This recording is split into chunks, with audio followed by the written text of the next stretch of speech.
arm. Order being restored, the judge continued.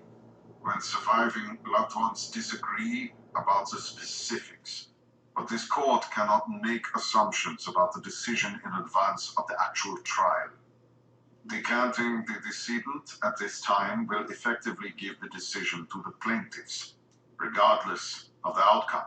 Whereas if the decedent is left in stasis, she can still be decanted should the decision go that way. And conversely, allowing scanning before a decision is rendered cannot be reversed.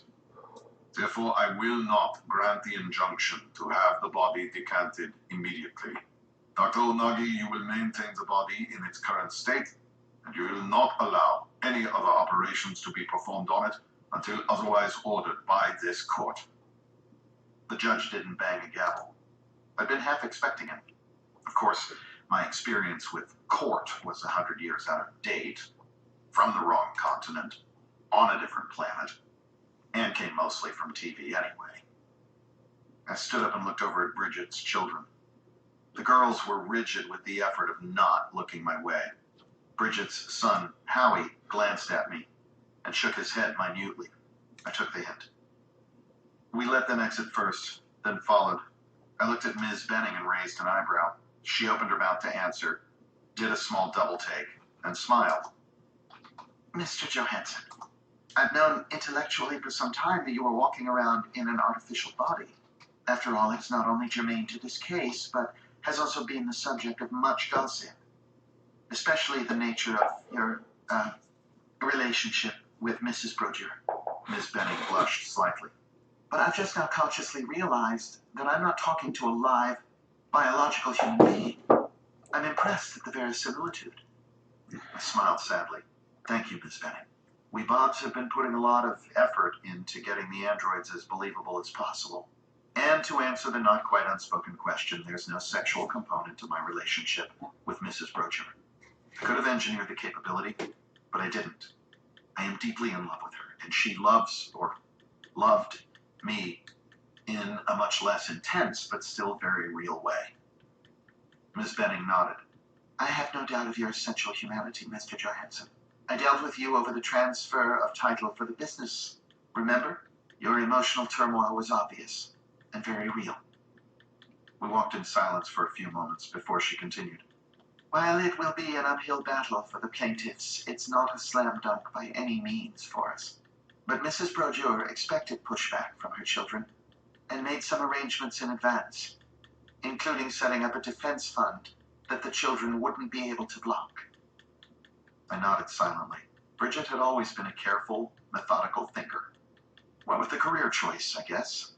She'd have covered all the bases, none of which made things any easier. I had Bridget's permission to replicate her, but I would have to wait for the wheels of justice to slowly grind their way to a conclusion. 24. Explorations. Herschel, April 22-27, Kuiper Belt, Delta Pavonis. Ants must feel like this. The other's carrier, which we named Hulk 1, was massive. A 10-kilometer-long cylinder, 1 kilometer in diameter. It dwarfed even our version 5 Heaven hulls. At the moment, I was slowly drifting down the central access shaft while roamers painted numbers on each cargo door. I wasn't just being anal. We discovered that we needed to refer to specific locations by something more helpful than grunting and pointing.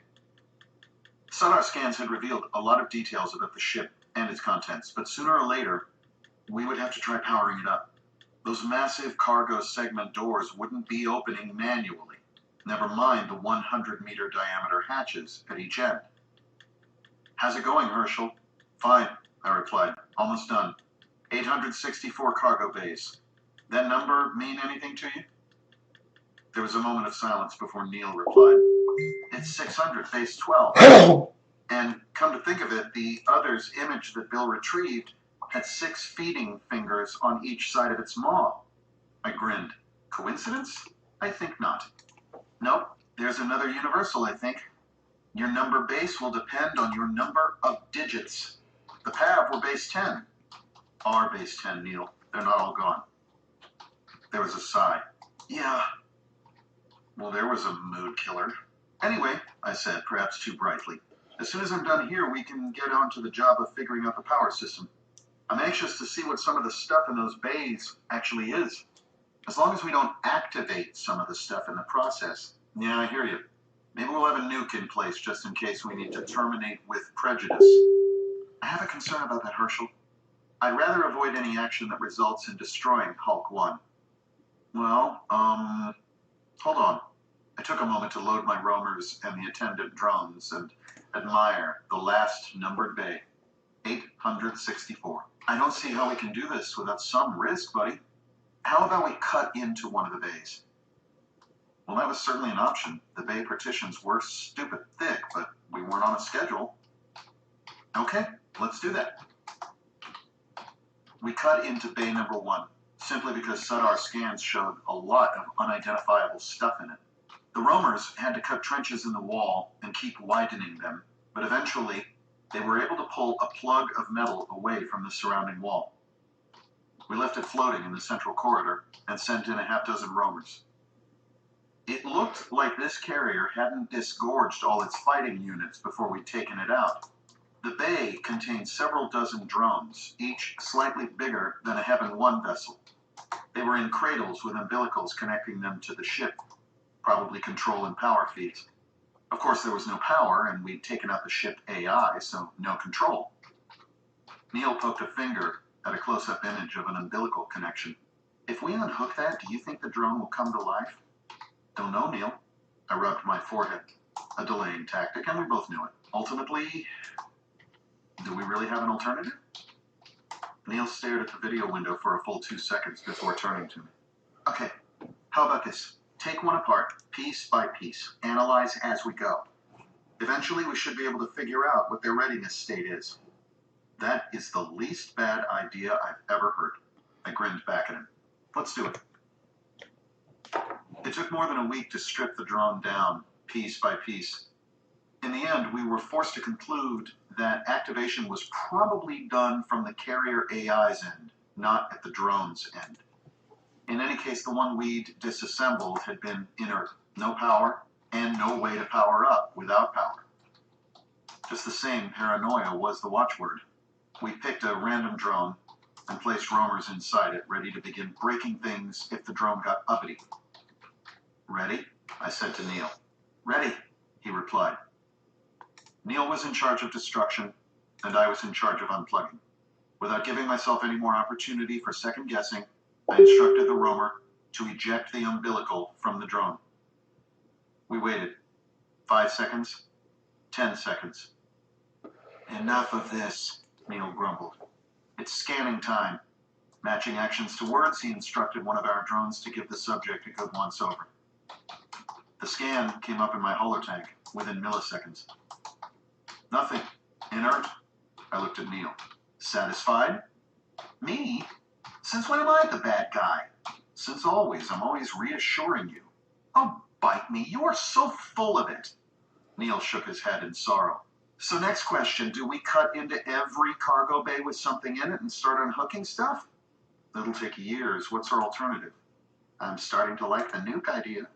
Neil gave me a crooked grin. Okay, I replied. We're going to have to trace all the wiring to find out if we can leave the bays unpowered if we start up the reactor. And, sorry to say, we're also going to have to place a nuke in here in case we wake something up that we shouldn't have. Let's just hope it doesn't come to that. Neil sighed. This is beginning to sound too much like real work. Real work described it very well. Some of the others' design decisions were, well, suboptimal, at least as far as we could tell. In several cases, power conduits split, went around a large patch of nothing in particular, then reconnected on the far side. We scanned the section of nothing twice, but found, nothing. Well, look, Neil mused. Sometimes when you're designing something, you make allowances for future expansion. As long as you have a good idea what the requirements will be, you can allow for it. So it's an expansion slot. Yeah, thanks, Captain Sarcasm. Still, you're probably not far wrong. That's wonderful, Neil. But are we any closer to being able to activate this flying island nation? Let's have a look, Hirsch. With that, Neil pulled up our working schematic. He quickly updated it with this latest information, then directed the simulation to power up. We watched the simulation as telltales indicated virtual sections that were receiving power. Eventually, the simulation ended with the Hulk in a stable state, and no issues that we could see. Neil and I looked at each other, smiled, and said in unison, "We are good to go." 25. Battle. Bill, June 22, 23, 82 Aridity. Premier Campbell put her face in her hands and was silent for several seconds. President Ito attempted to remain stoic, but I could see that he was shaken. Campbell looked up. "Mac? He's gone?" "No, ma'am," I replied. "We have his matrix. Or at least it's still in one piece and we know where it is, but he's offline for the moment. We're trying to get it to a colony site for safekeeping." Campbell nodded, looking relieved. "And how can we help, Mr. Johansson?" I turned to President Ito's video image. "We're trying to inventory all our assets in this system. Anything that can be used as a weapon, anything that can be remote controlled, anything SCUT enabled, anything that can get out of atmosphere." "How do the androids work? I believe there's one at each colony site." I brightened. "Those are SCUT controlled, so yes, we can use those. That's two more control loci for us. As soon as we can, we'll send a couple of drones to pick them up. We can use them to relay orders to the non-SCUT mining drones." I thought for a moment. "Plus, they'll be useful to supplement the roamers for manipulation." Ito nodded, and silence descended. Campbell finally broke the pause. "We are at war, essentially, right? Are the colonies in danger?" I considered for a millisecond. "I don't see how. At least on an immediate basis, ma'am. Medeiros doesn't have anything that can bomb you from orbit. If we can keep the auto factories from him, or at least keep the printers away, that won't change. If he gets a printer, or already has one, he still has to bootstrap up through all the automation needed for an auto factory before he can start building something like an asteroid mover. And there's no way he'll be dumb enough to try to print anything explosive. On the other hand," Ito said in a slow drawl, inviting me to explain counterpoint. I grinned. "On the other hand, we have no printer capability at the moment, although we are in possession of the actual printers, more or less. And we'd have to go through the same bootstrapping process. To a lesser extent, maybe because we have roamers and drones and now the two androids." "So it's détente?" "I'm not sure it's even at that level, ma'am. Right now it's more like that Hugh Grant and Colin Firth fight scene in Bridget Jones's Diary." She looked at me askance, then shook her head without asking. Apparently, Mac already had a reputation. "Look," I continued, "if we can get one or more of the printers onto one of your worlds and get enough raw elements down for it, and do all this without being intercepted by Medeiros, then we can maybe build busters or something." "That's a lot of ifs," Campbell replied. "Well, it'll depend on what Medeiros does next. I'm afraid we're forced to react to his moves. Any attempt on our part to control the play will result in a missile down our throats." "How many missiles does he have?" "0, we thought, so unknown." Ito thought for a moment. "You have a number of mining drones, I understand. Can you use them to ram the Brazilian?" It was a good try, and I nodded an acknowledgement. "Sorry, President Ito, but that would be like trying to ram a sports car with tractors. In principle, you could do damage, but first you have to catch him." Ito sighed and sat back. Again, there was a contemplative silence. "Look," I said, "if you think of anything, call, email, or text me. We'll keep working on it from our end, and I'll keep you updated." "Good enough." Premier Campbell nodded and ended her connection. A moment later, Ito blinked out as well. I sighed, sat back, and looked at the ceiling, like the others weren't bad enough.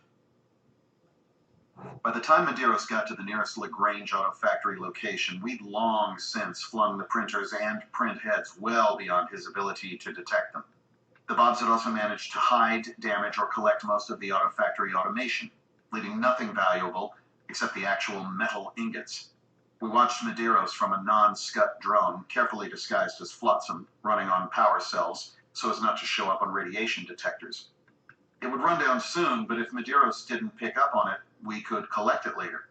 If he did, he would have gained only a regular mining drone, and one without a fusion reactor. The Brazilian craft buzzed around, inspecting and searching, then settled on a single location and stopped moving. I half expected some kind of raging and destroying things, but realistically, Medeiros was career military and presumably well-disciplined. He wouldn't waste missiles on petulance. I hoped he would decide on a strategy before the drone gave out. We'd identified 3 possibilities. 1, head for one of the colonies and set up a picket, on the presumption that we had sent at least one printer that way. 2, head off and start scanning for printers and print heads on their lonely trajectories. Or 3, start looking for roamers and mining drones to either destroy or try to take over. And finally, just when the drone was on its last few watts of stored power, Medeiros accelerated out of the area. Do we have an indication of where he's going? I jerked in surprise. Too intent on watching Medeiros, I hadn't realized that Will was visiting my VR. I turned to him. I don't think so. He's just headed off in what appears to be some random direction. The power cells are about to give out, so we can't track him by SUDAR. Will muttered an expletive, a clear indication that the situation was getting to him. We have to assume scenarios 1 or 2 then, since they're the worst cases. How many printers and heads have we rerouted to a colony? 2 of each go into each colony, well spread out. Of course, he can spot them on approach with the SUDAR sweep, but he'll have to be close enough to physically intercept. Then he'll have to intercept without destroying them. Destruction is acceptable from our point of view. I nodded. This is going to be a long, drawn-out battle, Will. Garfield and I were sitting, drinking coffee, taking one of our increasingly rare breaks, when Guppy popped in. Printer convoy en route to Asgard has been hit with a SUDAR sweep. Garfield and I looked at each other. Crap, he said. That means he went for option 1. I guess it makes sense, I replied. For option 2, he'd be scanning an increasingly large volume of space. This way, we are essentially coming to him. I turned to Guppy. Were you able to triangulate? Negative. Sweep was short range. Smart, Garfield said. He doesn't announce himself unless he makes contact, and if he does, he's right on top of us. Which means he's right on top of us. I smacked my forehead. Doesn't matter. Anyway, I checked, and this particular group has no Scud. They'll have to operate on standing orders. Convoy has been disabled. Video feed cut off. Garfield and I exchanged a look. Had Medeiros simply blown up the convoy? Was his plan to deny us the printers? Wordlessly, I called up the truncated video. Garfield watched the 3-second sequence. Well, hell, I said when we were done. It appears Medeiros can learn. Mm-hmm. He's building busters. Or he built busters. Wait, when did he build busters? Garfield frowned and continued. If this is the Alpha Centauri Medeiros, then his first exposure to us was the day we raised their installation. He would have had to build busters after that. There was no indication that the Brazilians were building kinetic weapons before that point. I gave him a sickly grin. Sorry, buddy, I guess you missed the conversation after the attack. We figure he has at least one printer of his own. So he learned from Alpha Centauri. So why is he doing what he's doing? 2-pronged strategy. Attempt to gather as many printers as he can while denying them to us. Geometric progression means a small advantage up front can turn into an insurmountable lead, eventually. I stared into space for a few milliseconds. We have to take him out, now. If he gets ahead of us, the colonists are as good as dead. Garfield closed his eyes and shook his head slowly. And we put them there. Captain Richards from the Asgard colony pressed his lips together and said nothing. He didn't have to. On top of everything the colonists were dealing with, they now had Medeiros to worry about. Are you certain that he will attack the colony? Not certain, Captain, but he's made it pretty clear on previous encounters that he is utterly loyal to Brazil, considers us to be at war, and isn't interested in discussions. I'm also not entirely sure he's sane at this point. I looked over at Garfield, who rolled his eyes dramatically. I'd hate to try communicating with him, only to find that we'd attracted his attention to the colonies. Richards nodded and sat back with a huff. And we have nothing. Not that we've been able to find. We could ask Mac if we could get him onto a cradle, but right now we can't risk trying to fly his Matrix in. We're getting occasional glimpses of Medeiros, and he does his best to destroy anything he detects. At both colonies? How many of him are there? Richards frowned at me. I thought for a second. There's no overlap in appearances, so there's only one of him, but I think he's programmed his busters to patrol and knock down anything they detect. Right now, he owns the high ground. General Kiroshi from the Japanese colony had been listening without comment in another video window. Now he spoke up. We have only small printers, useful for quick manufacturing of minor items, but insufficient for anything like your busters. And it would take months to bootstrap up to real industrial printers. Richards nodded. Same here. Ours are big enough to print more mosquito killers, but that's... Wait, what? I sat up straight. Richards raised an eyebrow. Super vampire something mosquitoes. Mac didn't mention them? Yes, I remember them. I gave him a sideways glare. I didn't realize you were handling manufacturing yourselves. Well, sure, because we needed thousands and Mac couldn't be bothered. They're about the size of a baseball, so not really useful for anything but mosquito patrol. But thousands? I leaned forward, radiating interest. Richards' eyes started to grow rounder as he realized something was up. Yes, most of them are on standby right now, since we seem to have beaten back the Scourge. We were going to return them to raw materials eventually, but I think we had 3,000 or 4,000 running around at one point. I let a slow smile grow on my face. They may be small, but a few hundred hitting a buster at the same time will still have an effect. We may be able to clear the sky around Asgard long enough to get the printers to ground. Can they even fly outside of atmosphere? Not a problem, Captain. It's actually more trouble building them to fly in atmosphere. Excellent, the captain said. Let's get this operation going. The mosquito killers were too small to carry scud comms, so we had to give the AMIs complete enough instructions to handle any situation we could think of. 1 in each 100 was designated as an observer, ordered to send a video record back to the colony, if possible, or to record and return otherwise. We sent off 2,000 killers in 5 squads, hoping to catch as many busters as possible by surprise. A couple of killers were programmed to leak radio telemetry, which hopefully would attract some of Medeiros' devices. Captain Richards was mirroring everything to Kiroshi and myself. I watched the numerous video windows as the observers delivered status and telemetry. Got a blip, Captain Richards announced. I'd seen the change in the video window several milliseconds before, of course, but there was no good reason to remind him of my true nature. The telemetry from the observer indicated 2 bogies approaching the group. Per their orders, the killers changed course to intercept. We hoped that Medeiros hadn't programmed caution into his busters. A bunch of baseball-sized objects hopefully wouldn't trigger the default danger avoidance routine. The busters zeroed in on the noisy killers, seemingly ignoring the cloud of attendants. At the last possible moment, every single mosquito killer altered course to aim directly at the 2 busters. The change apparently registered with the dim AMI brains because both busters went into hard turns. Too little, too late, though. The smaller and more maneuverable killers easily kept up with the change in vectors. Contact wasn't the dramatic flash we were used to seeing as 2 heavy devices collided at interplanetary speeds. The killers avoided the large steel ball up front and went for reactor cooling radiators, surge emitters, and other obvious signs of technology. It was like being pelted in a hailstorm. The first couple dozen impacts had no real effect, then dents started to appear, followed by seams popping, then parts flying off.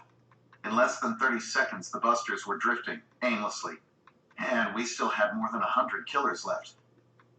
See if you can get them to shepherd the parts into low orbit, Richard suggested. If we can rescue the material, great.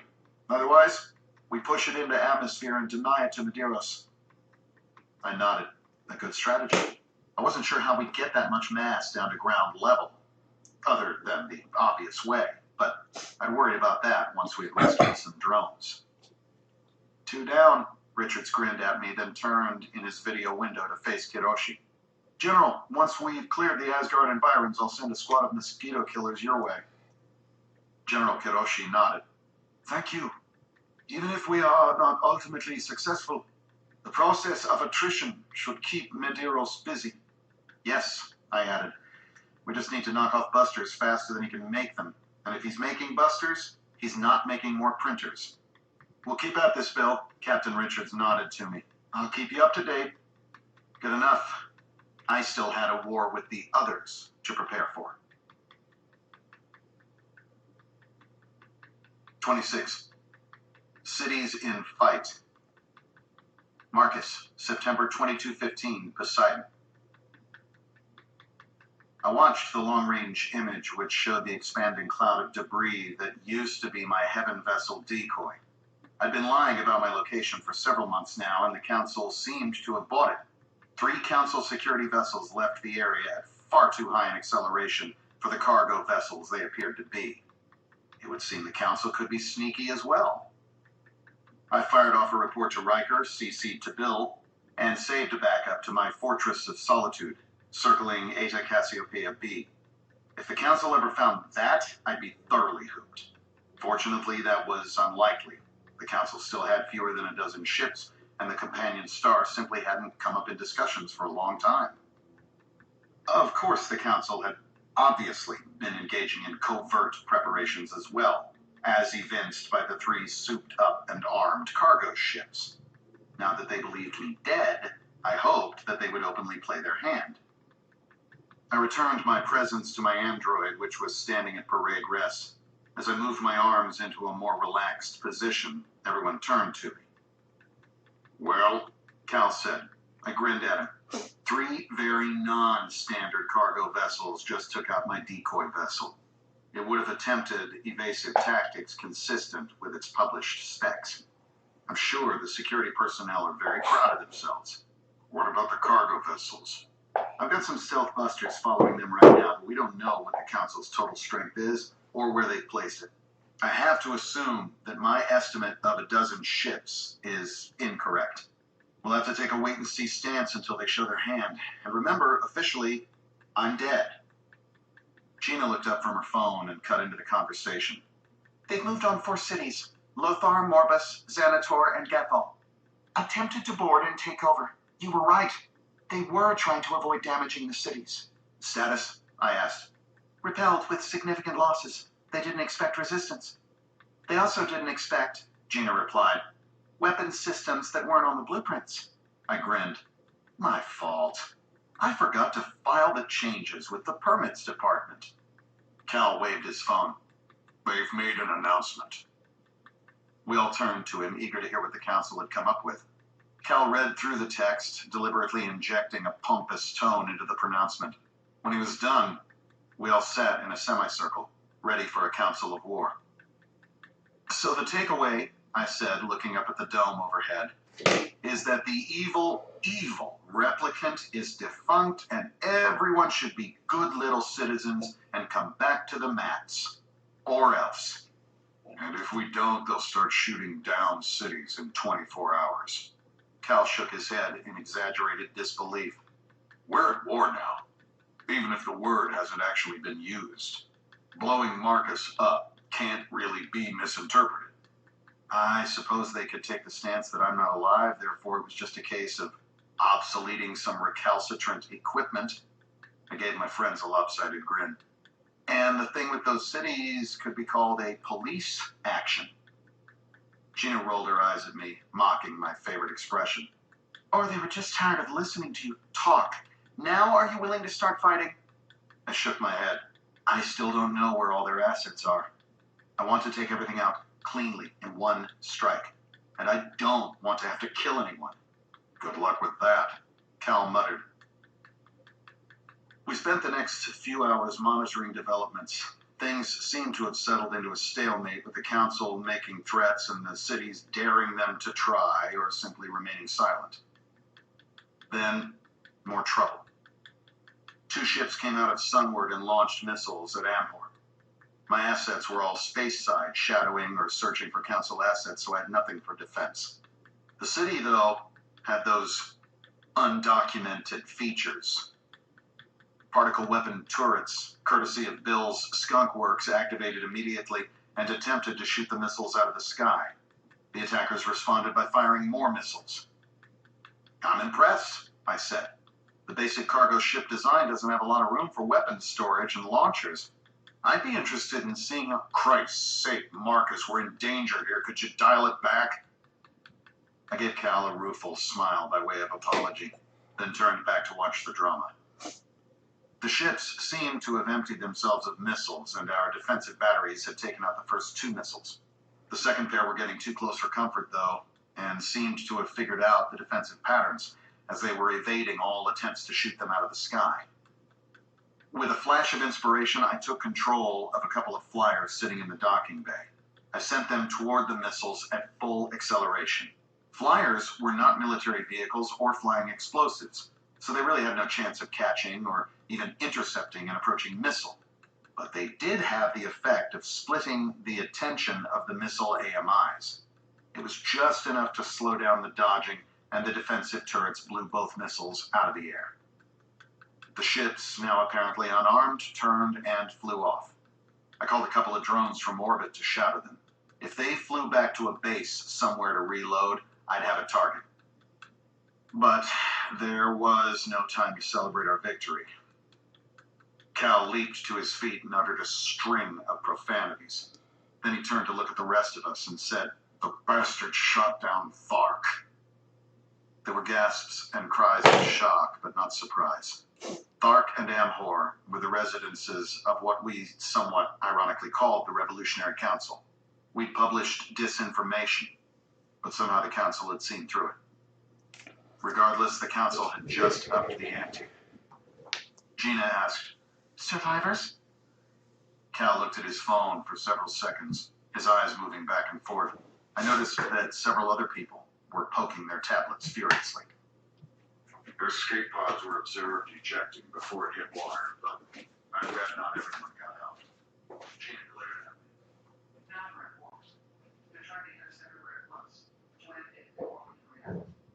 It's not hard to stop.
difference. We've got control of the comms center. Want me to send out on all points? Do it, I nodded. And see if you can get an update on Thark. Already done. We pulled about half the population out of the drink. Cal responded. Still scanning for more pods. At the moment, there are about 150 people missing. I closed my eyes, feeling nauseated. We'd admitted the possibility of casualties, but the reality, even a potential reality at the moment, was so much harder to take. Okay, Cal. Keep me updated. When I had time, I would have to do some soul searching. Between the Poseidon Revolution, the Sol System War, and the overthrow of New Jerusalem, my various incarnations seemed to always be in the thick of things. How many deaths was I answerable for? 27. Repairs. Herschel, July 22-27, Delta Pavonis. There's no real reason for your virtual reality self to be tense. I knew that. It didn't help. I found myself gritting my teeth so hard that my jaw began to ache. After months of investigation and tinkering, Neil and I were ready to try activating the power core. We had the nuclear deterrent sitting in the middle of the central corridor, just in case. But truthfully, neither of us really thought it would be necessary. The wiring had eventually succumbed to our detective work, and we were confident that we would be able to power up the core without powering up the base, which still left the question of activating the power core. Since we'd never seen this particular technology before, there was a lot of guesswork involved. Needless to say, guesswork and power cores did not go well together. We weren't total idiots. We were standing off more than 1,000 clicks while the roamers and drones ran through the final steps. I idly wondered for a moment if the AMIs ever got tired of wearing the red shirts. Probably not, or they'd have gone on strike by now. If this doesn't work, we're going to be in deep doo-doo. Neil glanced sideways at me. Better than being a cloud of ionized gas. And even if it does work, there are going to be questions, Neil. We really should have announced the find on the first day. Neil glared at me, one side of his mouth up in a sneer of disbelief. I hate you. I grinned at him. Okay, joking aside, buddy. We're 8th generation Bobs. Pond scum. Star Trek security looks down their noses at us. I'd like to have something under my belt that I can stamp on my hull. Neil took a deep breath, let it out slowly. Yeah, if everything goes well, all will be forgiven. So, scanning started. Neil responded, taking the hint. We have an image. Okay, Herschel, anytime. I gave the order, and the roamers started the activation procedure in Hulk 1. It took almost 3 minutes for the alien equipment to go through whatever startup sequence it needed. We could review the whole thing later via the recorded sonar video. And finally, pay dirt. Lights came on in the alien craft. Readings indicated rising power levels in engineering subsystems. We'd been careful to ensure that most of the vessel remained unpowered. We certainly didn't want to activate a security system somewhere. The roamers ran a few output tests and reported the results. I whistled. That's just a stupid level of power generation, assuming it's linear. Remember that scene in Forbidden Planet with the power meters? Neil grinned at me. This is just like that. We're barely tilting the first meter. I nodded, eyes unfocused. I think it might be time to pay Bill a visit. Well, there are no laws in the Bobiverse, of course. Bill's expression belied the casualness of his tone. Neil and I looked at each other nervously. But you guys are still morons. Bill raised his hands in an I give up gesture. If something had gone wrong and taken you out, we'd never have known about it. We've been doing backups, Bill. And how would we know to activate your backup? ESP? Oh, yeah, there's that. I looked down at my shoes. Bill relented a little, seeing my expression. Actually, Herschel, that's another project I'm working on. The Battle of Delta Pavonis made it clear that we need a more organized backup system. He waved us toward chairs and called in Jeeves. It looked like we wouldn't be flayed after all. Okay, Fill me in. I sat down and accepted a coffee. It took a moment for a sip to give me time to calm my nerves. Then I called up the diagrams and schematics as well as video records. You already know the basics. We found the Hulks, got the power system working in one of them. The power core is not fusion-based. I'd almost swear it uses some variation on the Casimir effect. There's a separate analysis on that. I pushed one set of schematics aside to bring up a larger scale diagram. Hulk 2 is scrap. We've been through it from one end to the other, and there's nothing interesting. It's basically a big old pile of salvage. We've had our devices breaking it down into transportable chunks for a couple of months now. But here's the thing. I paused for effect. Hulk 1 is a big, sort of hollow container with built-in power. The AI and drive systems are gone, of course, but so what? I grinned at Bill. Bill frowned, and I realized he hadn't gotten it yet. I looked at Neil, suddenly uncertain. Had we missed something obvious? Were we about to paint ourselves as total twits?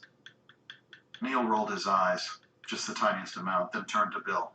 Put a set of mover plates around it, Bill, and it's the biggest damn colony ship ever made. It just needs stasis pods. Bill's eyes slowly grew wide as the penny dropped. Holy, I grinned, confidence returning. And you could move the entire remaining Earth population in one trip. 28. Payback.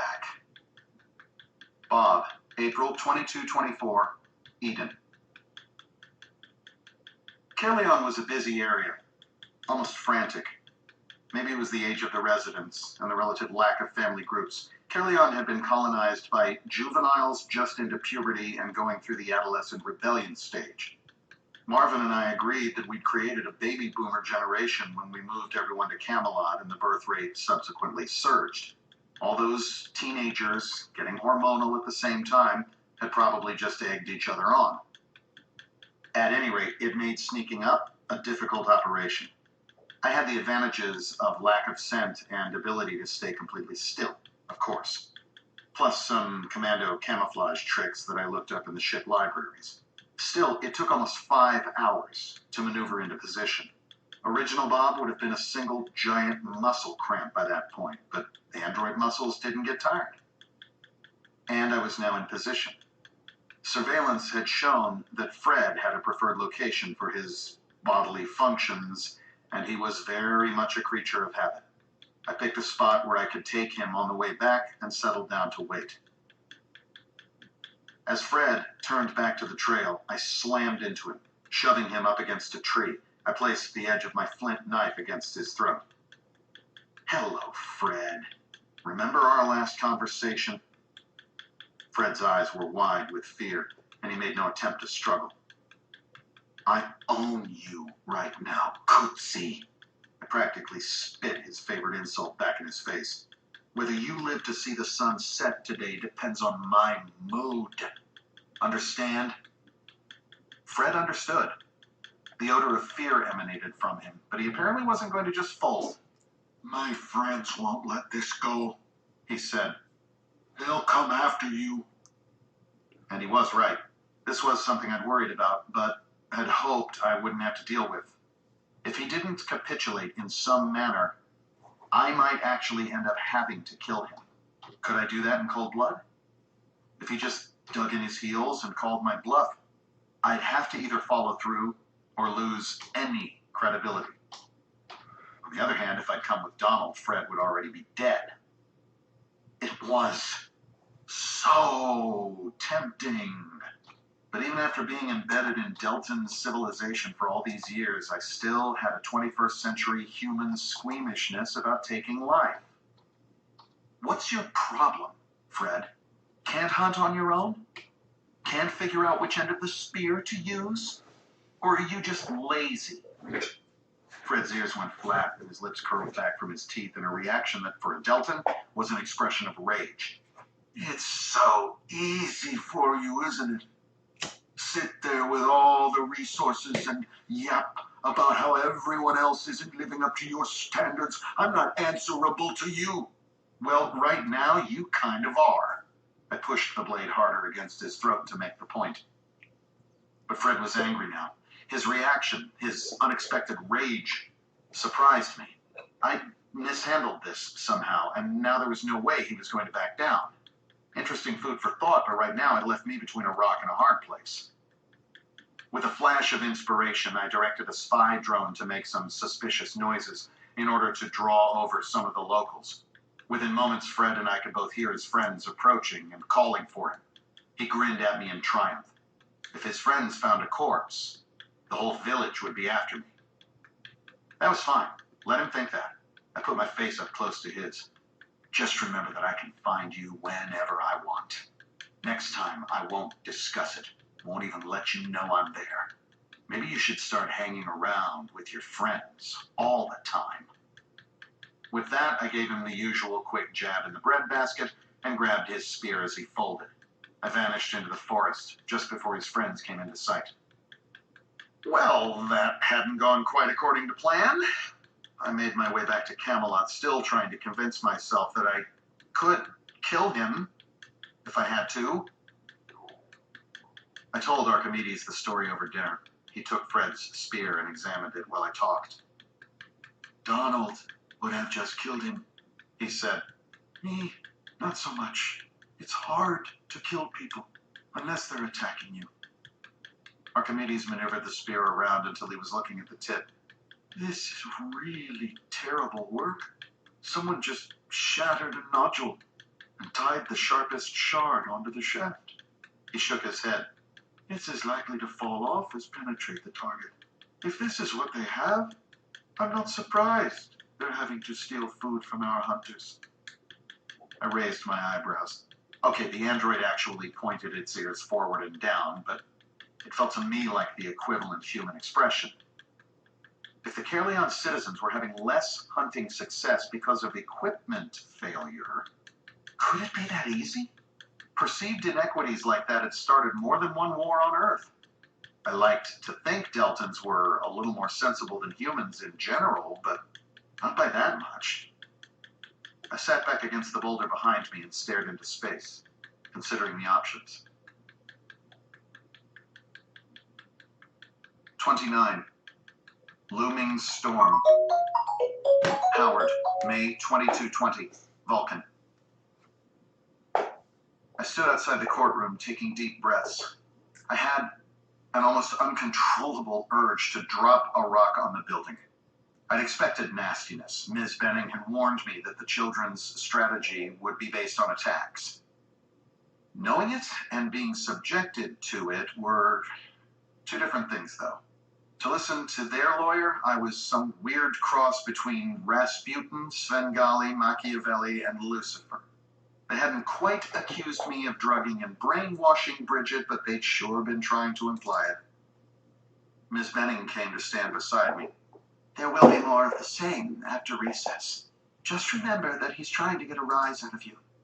To get you to make a mistake. I smiled slightly. I have some advantages in that area. Indeed, during cross-exam, I had enabled the endocrine control system. Funny that the cloning process, even with all the different generations of heaven vessels, still included that subsystem. With the control on, I was only mildly concerned about Mr. Kistler's accusations and innuendo. And a good thing, right now I would happily reach over and crush his throat with one hand. Dr. Onagi came over to stand with us. I looked at him. Is it appropriate for us to speak? He looked at Ms. Benning, who smiled in response. Not a problem. The hospital is named in their suit as well, so we're on the same side. What's on your mind, Dr. Unagi? I don't trust them. This is news? I raised an eyebrow at him. No, I mean, beyond the obvious adversarial situation. In particular, the eldest daughter just seems like a real piece of work. I wonder if they lose the case, if she'll take it gracefully. Ms. Benning's eyebrows rose. You mean, as in sabotage of some kind? Dr. Onagi nodded. Oh, wow. I couldn't actually feel the blood drain from my face. No blood, after all, but the elevator dropping feeling was definitely there. We could win, and still lose. This bears some careful thought, Miss Venning said. Being found in contempt of a court order could prejudice your case. So don't do anything precipitous. Just the same. We settled into an uncomfortable silence as we each stared into space. 30. Armageddon. Bill, June 22, 23, 82 Iridini. I was going over some plans with Garfield when I received an emergency call from Captain Richards. I popped up the video window. What's up, Captain? Bill, we were doing so well with clearing the busters from orbit that I decided I could spare a dozen or so killers to reconnoiter the Lagrange points. To see what Medeiros is up to, you understand? I nodded, not liking the implication. Richards popped up a grainy, long-distance image. We picked this up. The frame rate and resolution were low, but I could make out that Medeiros was working around the metal ingots used as raw materials for the auto factories. What's he doing? I asked. We ran some image interpolations. It looks like he's attaching busters to an ingot with cables. Oh, hell. A poor man's asteroid mover. The ingots weren't huge, but they were metal, and would survive re-entry almost unscathed. One of those could certainly create a new Barringer crater, more than enough to wipe out a colony anyway. This advances our schedule. How are you doing with the printers? We've got a half dozen. Richards grimaced. One is working on a cradle from Mac, 3 are working on drones and roamers, and 2 are producing small busters per your plans. He shook his head. What's with 20-kilogram busters anyway? I gave him a weak smile. Something Bob has been using as anti-personnel weapons, but our experience with the mosquito killers shows that more small attackers can be as effective as a few large attackers, and more flexible. Medeiros will probably be putting more armor on his busters by now, so the killers are going to be less effective. So, these will up the ante. So, do we switch to nothing but busters? Not just yet, Captain. We can do without Mac for now, but we need drones and roamers. For assembly, if nothing else. I'll run a min-max analysis to figure out what mix of construction will get us the best return. I'll let you know. We nodded and disconnected at the same time. I turned to Garfield, who had been listening to the whole exchange. He's planning on just smashing things, isn't he? Garfield looked gray with worry. It seems to be a theme with the Brazilian probes, Gar. I don't know if that's a cultural thing or military conditioning or something that Brazilian scientists installed as imperatives when they were building the replicants. Or they're all insane. I shrugged. Doesn't matter in the end. We have to react to the threat, and I don't see any reason to change the no-quarter policy on Medeiros. Garfield's only reply was a snort of agreement. He started moving the ingot. Richards glared at me out of the video window. How did he manage that? I asked. He was nowhere near having enough busters just yesterday. Richards shrugged. He still doesn't really. I think he's starting before he's really ready. The acceleration is vanishingly small, but he can add more in flight as he makes them. Richards nodded. Unfortunately, it's too soon to tell which colony he's aiming for. He may not even have decided yet. It'll be another 24 hours before he has to commit. We have printers on both colonies now, right? I started to run my hand through my hair, then caught myself. So there's no advantage to him one way or the other. My money's on Asgard, simply because he can get it there sooner. We have to move on him now. Richards set his jaw. I'll contact General Kiroshi, see what he can put in the air. Do that, Captain. Call me back. It's not enough, Kiroshi said. We are 2 busters short of a one-on-one matchup, and that's without dealing with Medeiros himself. We can't win this. And that's assuming we have eyes on all his devices. If he's carrying a couple in his hold, it will put us even farther behind. I don't see it, I replied, looking at Richards.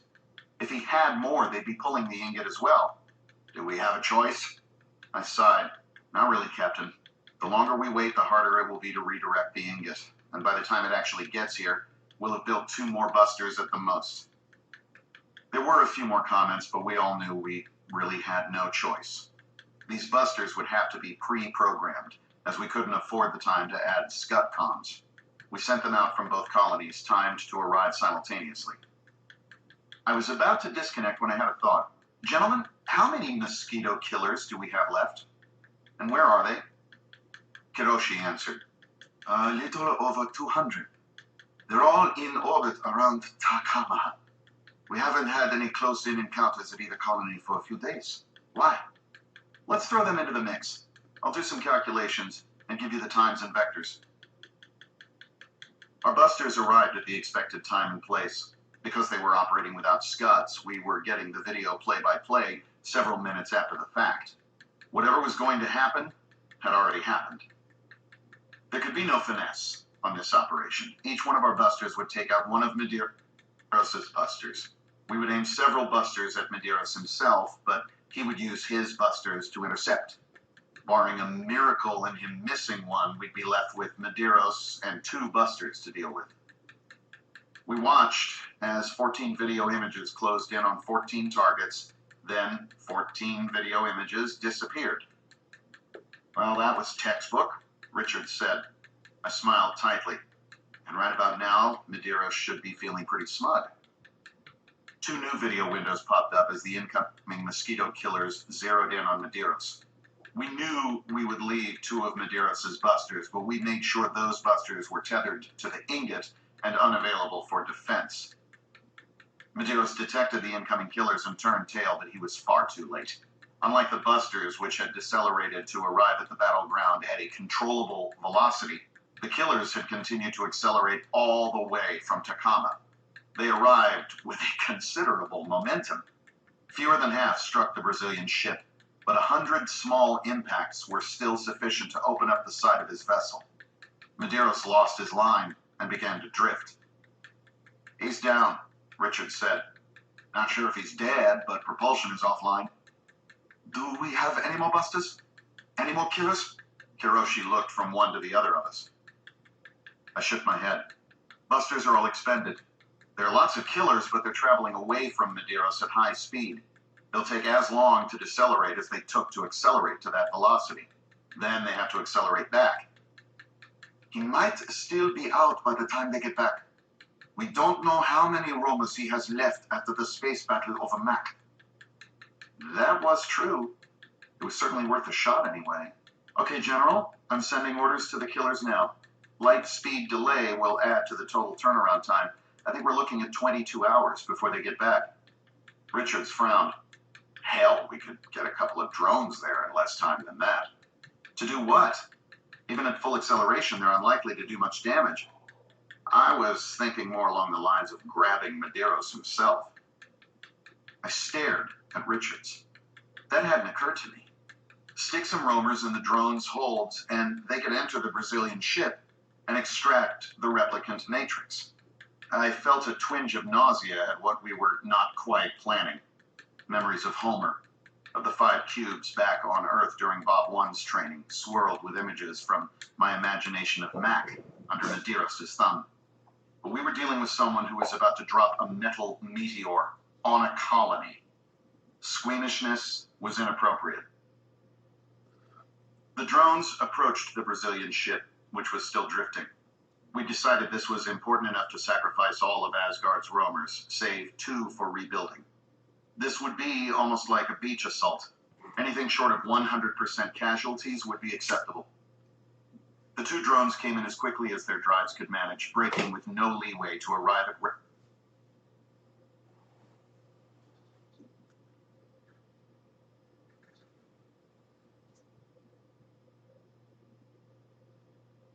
drones there in less time than that. To do what? Even at full acceleration, they're unlikely to do much damage. I was thinking more along the lines of grabbing Medeiros himself. I stared at Richards. That hadn't occurred to me. Stick some roamers in the drone's holds, and they could enter the Brazilian ship and extract the replicant matrix. I felt a twinge of nausea at what we were not quite planning. Memories of Homer, of the 5 cubes back on Earth during Bob 1's training, swirled with images from my imagination of Mac under Medeiros' thumb. But we were dealing with someone who was about to drop a metal meteor on a colony. Squeamishness was inappropriate. The drones approached the Brazilian ship, which was still drifting. We decided this was important enough to sacrifice all of Asgard's roamers, save 2 for rebuilding. This would be almost like a beach assault. Anything short of 100% casualties would be acceptable. The 2 drones came in as quickly as their drives could manage, braking with no leeway to arrive at rest just outside the rent in the enemy vessel. Cargo doors popped open and 8 roamers, including 2 of the big industrial-size units, stormed across the gap. The squad headed straight for the location of the replicant matrix. We knew the layout from Bob 1's first encounter with Medeiros, way back in Epsilon Aridity. The roamers encountered immediate resistance from the on-board roamers. The battle was short and furious. Medeiros was fighting for his life now. The standard roamers worked to protect the big units, as those would be needed for moving the matrix. Plasma cutters flashed and roamer parts floated around the enclosed space. The battle tilted in our direction once we realized that we could still use the big units. Anytime an enemy roamer got too close, an industrial unit lashed out with a leg. If the impact didn't disarticulate the victim outright, being bounced off a wall took it out of the fight for a few moments. Soon, we were down to 1 or 2 defenders, depending on how you counted body parts. Then the last roamer was dispatched, and what the hell? I exclaimed as all video feeds disappeared. Garfield poked at consoles. The cargo drones are gone too. Wait a moment, that's not true. I'm still getting telemetry from number 2. I'll try to activate a camera. Richards jerked in surprise in his video window as the event registered at the human timescale. What happened? Looks like Medeiros fell on his sword rather than be captured, Garfield said. He popped up a video window. This is what the second drone is showing. It's damaged, by the way. Won't be flying back on its own. The window showed the Brazilian vessel, or what was left of it. Pieces of spaceship spun and caught the sunlight as they receded. The ship was cut in 2, and the 2 halves had been opened like flowers. He knew, I said. He knew he was finished. I don't know if he thought he was taking the victory away from us or thought we'd capture him and extract secrets. I shook my head. I will never understand Medeiros. I really hope this is the last time I have to deal with him. That's a little worrying, though, Garfield commented. I remember him being a bit on the pompous side at the first meeting with Bob 1. This time around, he never said a word, not even an exit monologue. I wonder what secrets he might feel the need to take to the grave. An excellent question, and the expression on Richards's and Kuroshi's faces showed the same concern that I felt. Never even saw him coming, Max said. He sat in my VR holding a coffee, feet up on a footstool.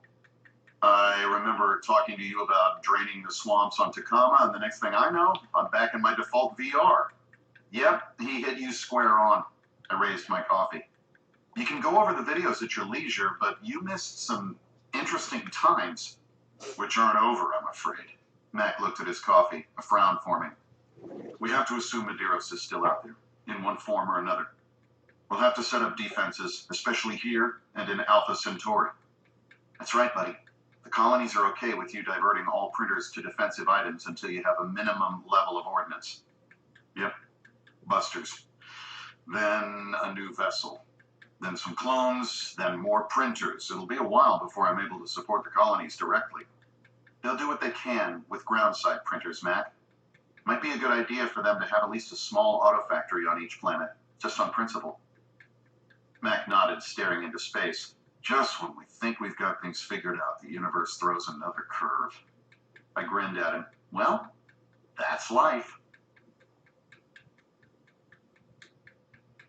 31. Cleanup. Marcus, September 2215, Poseidon. The loss of their main fleet was a blow to the Council, but not a fatal one, as it turned out. Maybe I'd been underestimating the Council. Or maybe they had someone who was a terrific strategist. Whatever the reason, the Council kept coming up with surprises. The first surprise, although I suspected as much, was that they didn't have just the dozen cargo ships. Our first inkling of that came the day after our takeover of strategic ground assets. We've got several cities under attack, Gina announced, sitting up abruptly. Cal opened one eye. He was lying on a blanket getting some sun, and said, "With what?" See for yourselves. Gina held her tablet up. On it was shown a grainy, obviously blown-up image of a vessel. It appeared to my eye to be a variation on a version 3 Heaven vessel. Interesting. Looks like they've been reading BobNet, I said. I don't know why that didn't occur to me. I wouldn't normally think of it as strategic information. And yet the improvements the Bobs have been making in the Heaven design have been primarily for military purposes, Cal responded. Plus, Dinu added, if they've been perusing BobNet, wouldn't they have found out about the cloaking? I raised an eyebrow at Dinu, then exited the android and frame-jacked. A quick scan of recent BobNet blogs reassured me on that front. Returning to normal time, and to the android, I responded, "There's nothing but general descriptions, Dinu. With all the crap happening, Bill's just been transmitting plans directly to other Bobs. A bit of serendipity there." I didn't add that I'd just sent off a description of this situation to Bill. Hopefully, he would scan the blogs for any other potentially damaging information and remove it. Great. We just reinvented military secrecy. Gina, who had continued monitoring the situation, announced, Amthor, Kaol, and Petarth are fending off missiles. It looks like whoever is still fighting has decided to go for a scorched earth policy. They're not even trying to board, just trying to knock the cities out of the sky. She looked over at me. I nodded. Reluctant as I was to get directly involved, in this case, hundreds of lives were at stake. I ordered several squads of busters down from their hiding place on Pelias, the inner moon. It'll take a few minutes for them to get there, I said to Gina. Can you tell the cities that help is coming? Gina nodded and typed furiously for a few moments. Done. This is unbelievable. Dinu shook his head. They're just trying to kill people. It's war, Dinu. Gina replied. It's not what we wanted, but apparently it's what the Council finds preferable to losing. Although I don't think they expected it to go this far either. Most of their recent moves look more like ad-libs than strategies. She looked at me. 3 council members still outstanding. This could be orders from any or all of them. My money's on Brennan, though. Cal glanced at each of us. Some of the others at least seemed to be misguided but well-intentioned. He was all about the power. Maybe. Let's get this done, then we can worry about assigning blame. I looked up as my heads-up display showed the busters coming up on the fields of battle. I ordered them to take out the attackers, if possible, by taking out critical systems, but otherwise by whatever worked. In seconds, the reports came back. 4 ships downed by clean reactor strikes, 3 more totally destroyed. The 2 remaining ships turned tail and fled. I took a moment to mourn the people I'd just killed. Very probably they were just following orders. But those orders had meant knocking a city containing several hundred civilians out of the sky. There was a point where following orders didn't cut it. I put a couple of cloaked drones on the tail of the escaping ships and recalled my surviving busters. If there had been any doubt in the Council's teeny minds that the cursed replicant was still extant, this engagement had removed it. The Council forces would be moving much more cautiously in the future. Tell the city defenders not to shoot down the surviving ships, I said to Gina. They might lead us back to the leadership. Gina nodded, and we settled back onto the grass. It was an odd juxtaposition. Revolutionary leaders in the middle of a shooting war, directing operations, while lounging on a manicured lawn. I tracked the fleeing ships to a relatively small mat in the northern current, earmarked as an automated farming platform. Video images from the drones showed it to be anything but. A small but well-stocked airbase was probably the home of the Council fleet. Well, that's not good. Cal shook his head. We'll have to check absolutely every mat on inventory now. I grinned at him. Seems the Council has been planning this for a long time. Or at least, planning for something, he replied. I can't see how they could have predicted your flying cities. I nodded at that. This doesn't really look military, though. Security forces, maybe. Let's send in the roamers and a mop-up squad. Cal nodded. He and Gina started typing furiously while I worked on loading up the roamer squad into cargo drones. It took longer than expected to prepare for our assault. I was surprised to discover that with all the buzzing around and knocking out enemy ships and missiles, I was down to the dregs with busters and roamers. And without the system printers under my command, I couldn't immediately print more. In the end, Gina rounded up a squad of security people and we stormed the defenders the old-fashioned way. Sort of. I was still far happier with sacrificing an AMI than a human. Gina led the charge herself. The busters couldn't smash the buildings at speed. I didn't want to kill anyone. But they could smack gun emplacements hard enough to force defenders back. Concentrate on all defenders on the west walls, Gina's voice ordered over the comm system. Our security people set up a blistering fire which kept the defenders down. Marcus, there's a weak spot on the wall at the southwest side. Can you get an explosive into there? No explosives, Gina. Still too dangerous to print. But a weak spot was easy to target. A shipbuster came in at about 100 clicks and rammed the corner of the wall. 500 kilograms of steel completely did a number on it. Maybe a little too well. As usual, I seemed to be a little more enthusiastic with the ramming than was really required. Thanks, Captain Crash. All units enter with caution. I sent in some roamers as well, although all I had left were the little guys. The video feed showed a stunned, dust-covered group with no fight left in them. I think they're done, Gina. It's all mop-up. Gina, normally a somewhat dour, brooding person, was grinning unabashedly. We got Brennan. No question that he ordered the attacks. We'll be debriefing the security people we captured, but I'll bet none of the other council members were involved in this. Still, they'll all have to be dealt with. There will be trials. There will likely be convictions. Then there will be the question of what to do with them. Cal shrugged. My money's on menial labor. Gina blew out a noisy breath. Yeah, let's not count our chickens just yet. We don't know if there are any more loci of resistance. We may get individuals who keep fighting back, but hopefully we can contain the damage from that. As long as there are no more council members in the wind, though, I think that's it for anything organized. The biggest thing will be accounting for all the remaining council members, then. Cal looked at me. Sorry, buddy, I don't have any special tricks for finding individuals on an entire planet. I gave him a crooked smile. Or off-planet, which is also a possibility. Boy. Cal rubbed the bridge of his nose with 2 fingers. This really came down to the wire. If we'd had to fight just one more battle, we probably would have run out of assets. Do you have the printers back? I nodded. And I've already started replacement construction, but it'll be a few days before anything pops out the other end. If we do find ourselves another fight, I looked pointedly at Gina, we'd probably better go for containment rather than a punch-up. Cal nodded. Meanwhile, we also have a whole society to put back together. I hope you guys are okay with overtime. We all grinned back at him. 32. Found. Bill, September 22-27, Epsilon Eridani.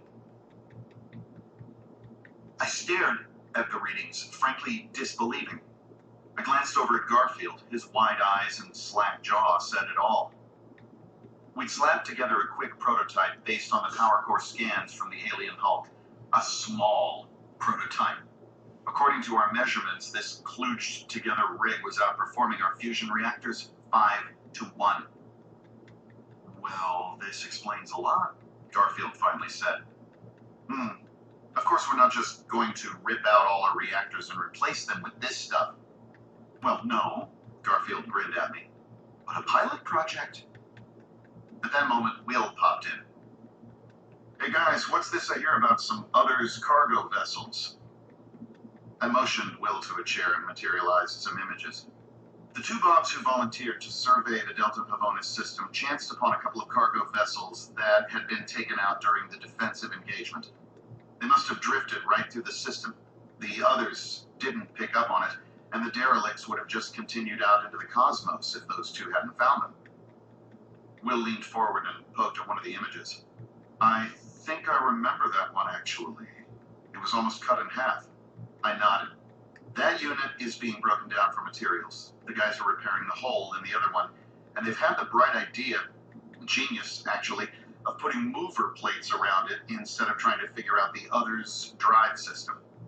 Then they'll fly it back to Earth. You could put 14 million people in that thing easily. Will's voice was hushed. I laughed. You could misplace 14 million people in that thing. I made a show of feeling around in my pockets. Dang it, where did I put those colonists? Will grinned back at me. Holy crap on a cracker. 1,500 ships or 1,500 trips, or one gigantic cargo carrier.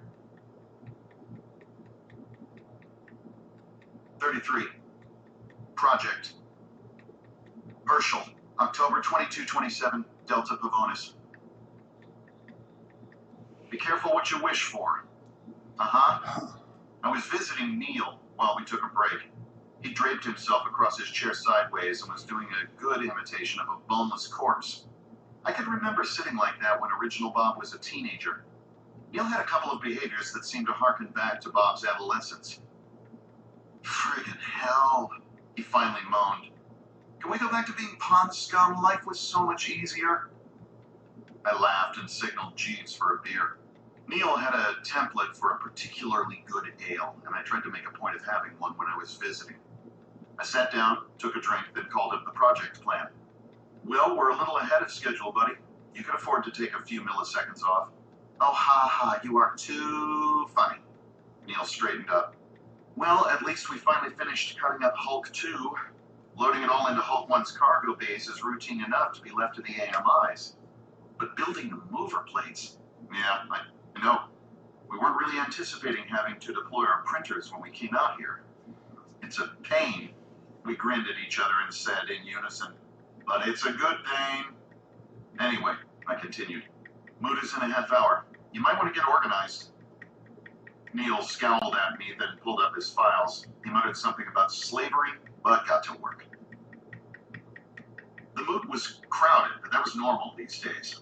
There had been a problem with despondency for a few months after the loss of Delta Pavonis 4, but we bounced back. Now the Bobs were more determined than ever to deal out some payback.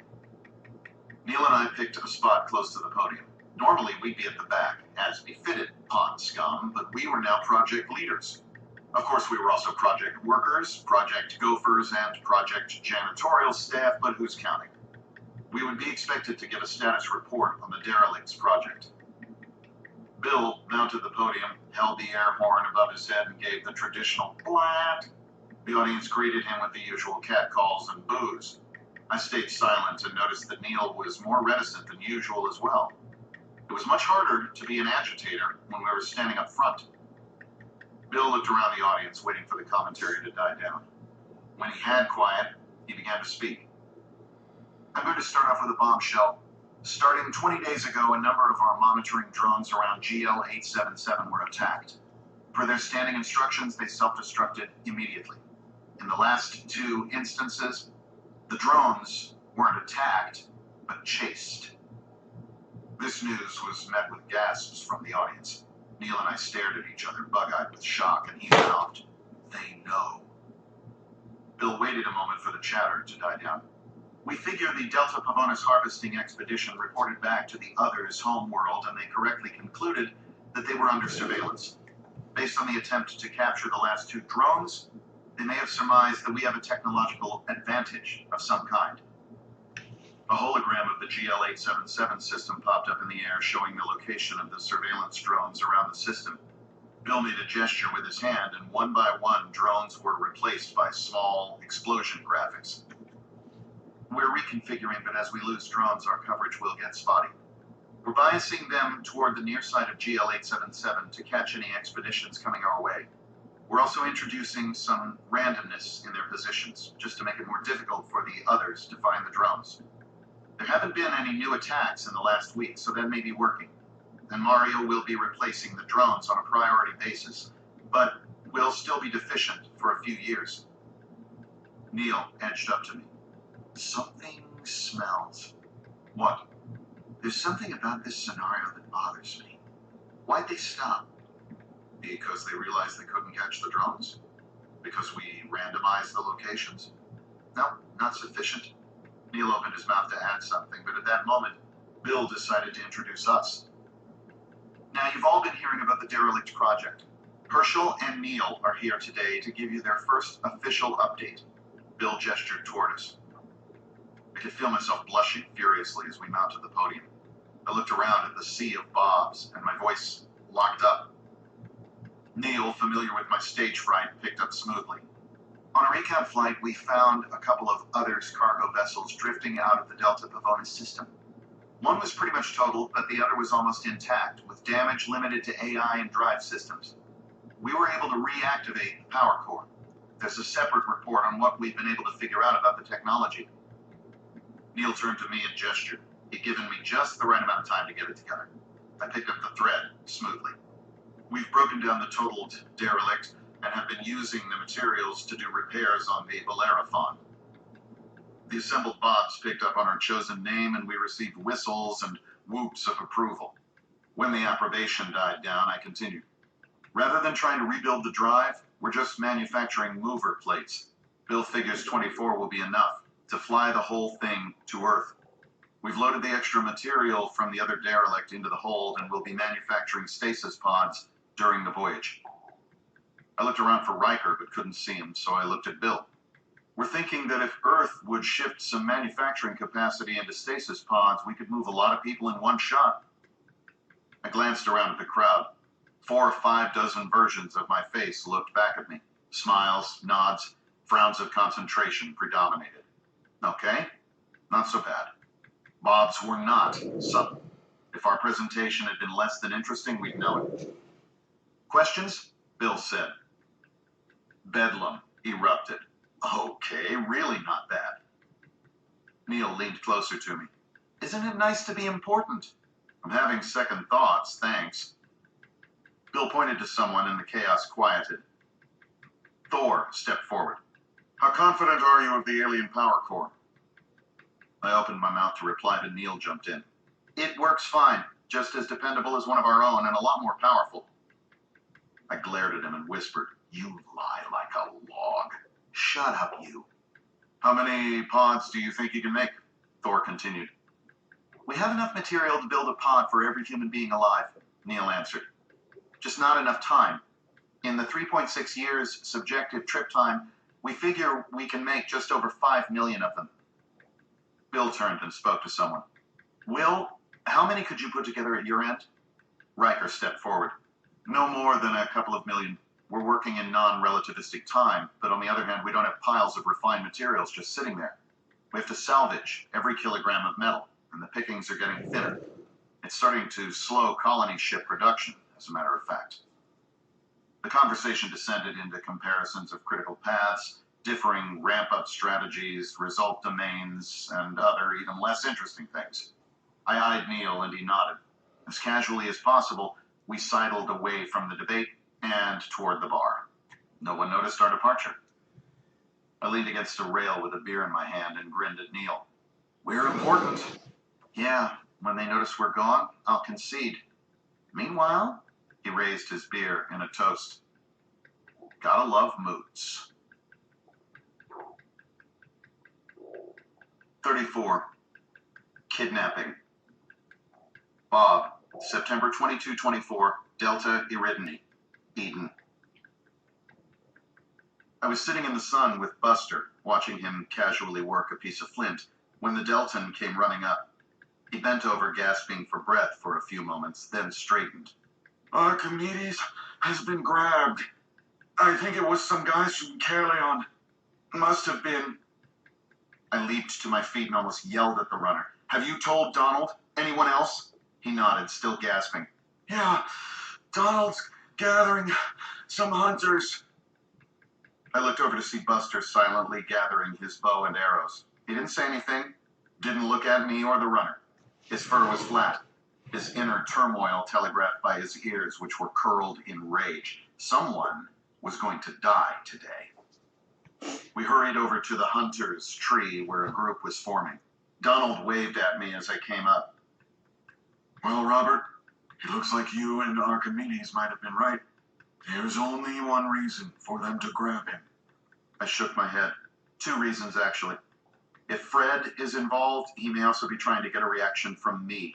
I'm pretty sure I hurt his feelings last time we met. I glanced at Buster standing beside me. If Fred's involved, today is his final day of life, I think. Buster stared straight ahead, still not looking at anyone. I'd set spy drones to searching for any large, fast-moving parties of Deltans. Reports were now starting to come in. I checked the heads up. It showed two different groups, but only one was on a determined beeline for Caerleon. My bet would be on that one. I instructed the drones to try for close-ups and gave them Archimedes' profile to identify. Then I turned to Donald. Chances are they're on the east trail or will be soon. We can cut straight through the deep copse to catch up. I hoped Donald wouldn't question me. I knew for a fact that was true, but I couldn't explain how without blowing my cover. Fortunately, Donald took my word for it and started giving orders. In moments, we were running toward the deep copse, a thick grove of especially tall, old trees. Paradoxically, because of the thickness of the trees, there was very little underbrush to slow us down. We made it through in minutes. I held up my hand to stop the group and made a show of listening, then gestured up the trail. We took off at a sprint. It took less than a minute to catch up to the Caerleon group, who I knew had been having a problem with their captive grabbing every tree and branch he could reach.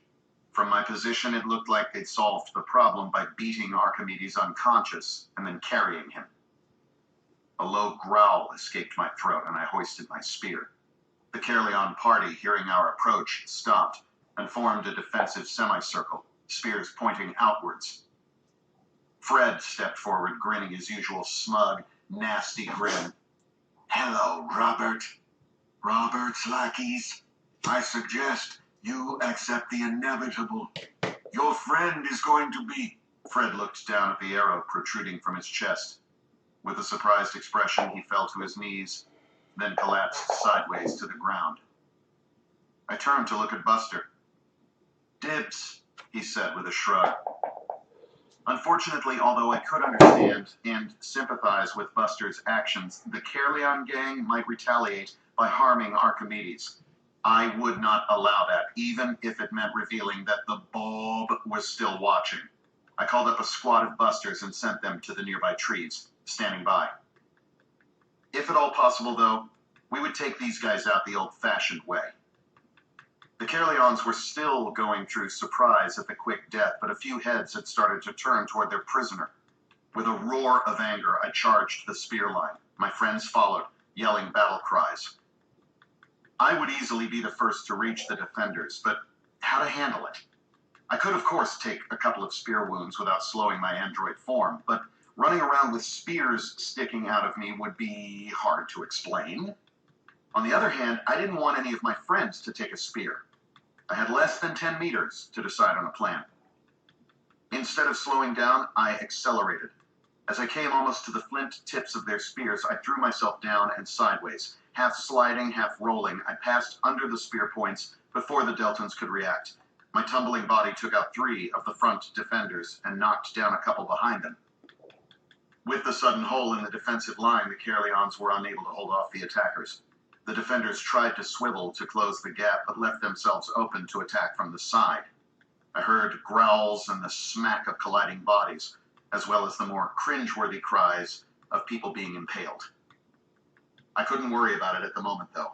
A couple of the Caerleons seemed to have had exactly the thought I'd been concerned about. As I'd feared, they drew their flint blades and turned to Archimedes' limp form. I grabbed a spear that had been dropped and thrust it at the first enemy. At the last moment, I redirected the spear to what I hoped was a non-fatal attack. The spear passed through Deltan muscle and jabbed the Deltan behind him. I released the spear, leaving both Deltans howling with pain and surprise, grabbed the knife that one had just dropped, and drove it into the thigh of a third enemy. With the quick removal of 3 of their numbers, the others backed away from Archimedes, fear written on their faces. I pulled my lips back as far as I could and did my best Hulk impression, roaring and gnashing my teeth. Apparently it was effective. One tripped while trying to backpedal and sat down abruptly, and the other 2 turned tail and fled. I stood over Archimedes' still form and spun around, snarling, looking for anyone within reach. At this point, if I had caught someone, I very probably would have done something impossible for a Deltan and blown my cover. Not necessary, though. The battle was over. 3 of ours were down, 8 of theirs were down. 3 of them obviously dead, including Fred. Buster and I exchanged silent looks. Then we turned to Archimedes. I knelt and examined him. He was still breathing, although a faint liquid sound in his lungs concerned me. The beating looked to have been more enthusiastic than really necessary. Deltans had marvelous healing abilities. I hoped it would be enough. Otherwise, Archimedes might lose an eye. The teeth, at least, would grow back. Very slowly and carefully, Buster and I lifted Archimedes and headed back to the village. A week later, Archimedes was looking much better. He hadn't lost the eye, although he was still complaining about blurry vision. He sat with his granddaughter, Lisa, who went into fits of giggles watching her grandfather eating baby food. He'd be on that diet for a few more weeks, according to Belinda. Donald sat in front of the fire nursing a large hunk of jerky. He extended an arm, holding a knife out to me. I took the flint blade and examined it. Yeah, not exactly up to Archimedes' standards. It's crap, Donald said. It looks like you guys were right. We questioned a couple of the survivors after the medicine woman was done with them. By the way, she thinks you're an idiot for wasting resources healing enemies. I waved the comment away. Once the fight is over, everyone bleeds the same color. And Annie is way more reasonable than Cruella ever was. She would have just told me to stuff it. Donald nodded. Anyway, a knife is some of the best work coming out of Caerleon. So they have crap knives and crap spears, and are barely doing better with hunting than how my father says things were back at the old village. They've even started to get gorilloids sniffing around again. And they blame us. Donald grinned at me. I never said it made sense. I guess it's our fault for having more skilled people and better tools and better hunting. And more adults, I grinned back. Then I grew serious. But if this is the problem, it's fixable. Just have some of their best and brightest come over and get Archimedes to train them. I'm sure they've thought of it, Buster cut in as he came up and sat down. But there's been so much fighting. They probably think we'd just laugh at them. And they don't want to look weak. I rubbed the fur above my eyebrow, the Deltan equivalent of pinching the bridge of my nose. Unbelievable. So, how do we broach the subject? Archimedes looked up from playing with Lisa. We should just offer to teach a couple of their people. The teaching thing didn't work so well before, I pointed out. They weren't hungry before, Archimedes answered. I bet they'll pay more attention now. We looked at each other around the fire. No one had to put it into words. It was worth a try. 35. Cities victorious. Marcus, October 2215, Poseidon. A month after the uprising, things were finally settling down, but despite all my attempts to dodge, bob, and weave, and otherwise avoid taking on a position of responsibility, I'd still somehow ended up as the chairman pro tem.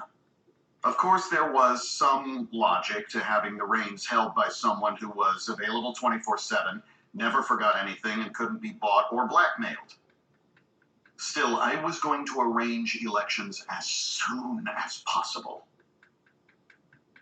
The drone settled into New Thark's docking bay and floated into a parking spot. The cargo bay doors opened and I stepped out. I took a moment to look around. Most of the spots were taken as people continued to move into the city. I walked to the elevators at the end of the bay and got in with a half-dozen random strangers. Interestingly, 200 years later and 20 light years away, people still behaved the same in elevators as they did in original Bob's day.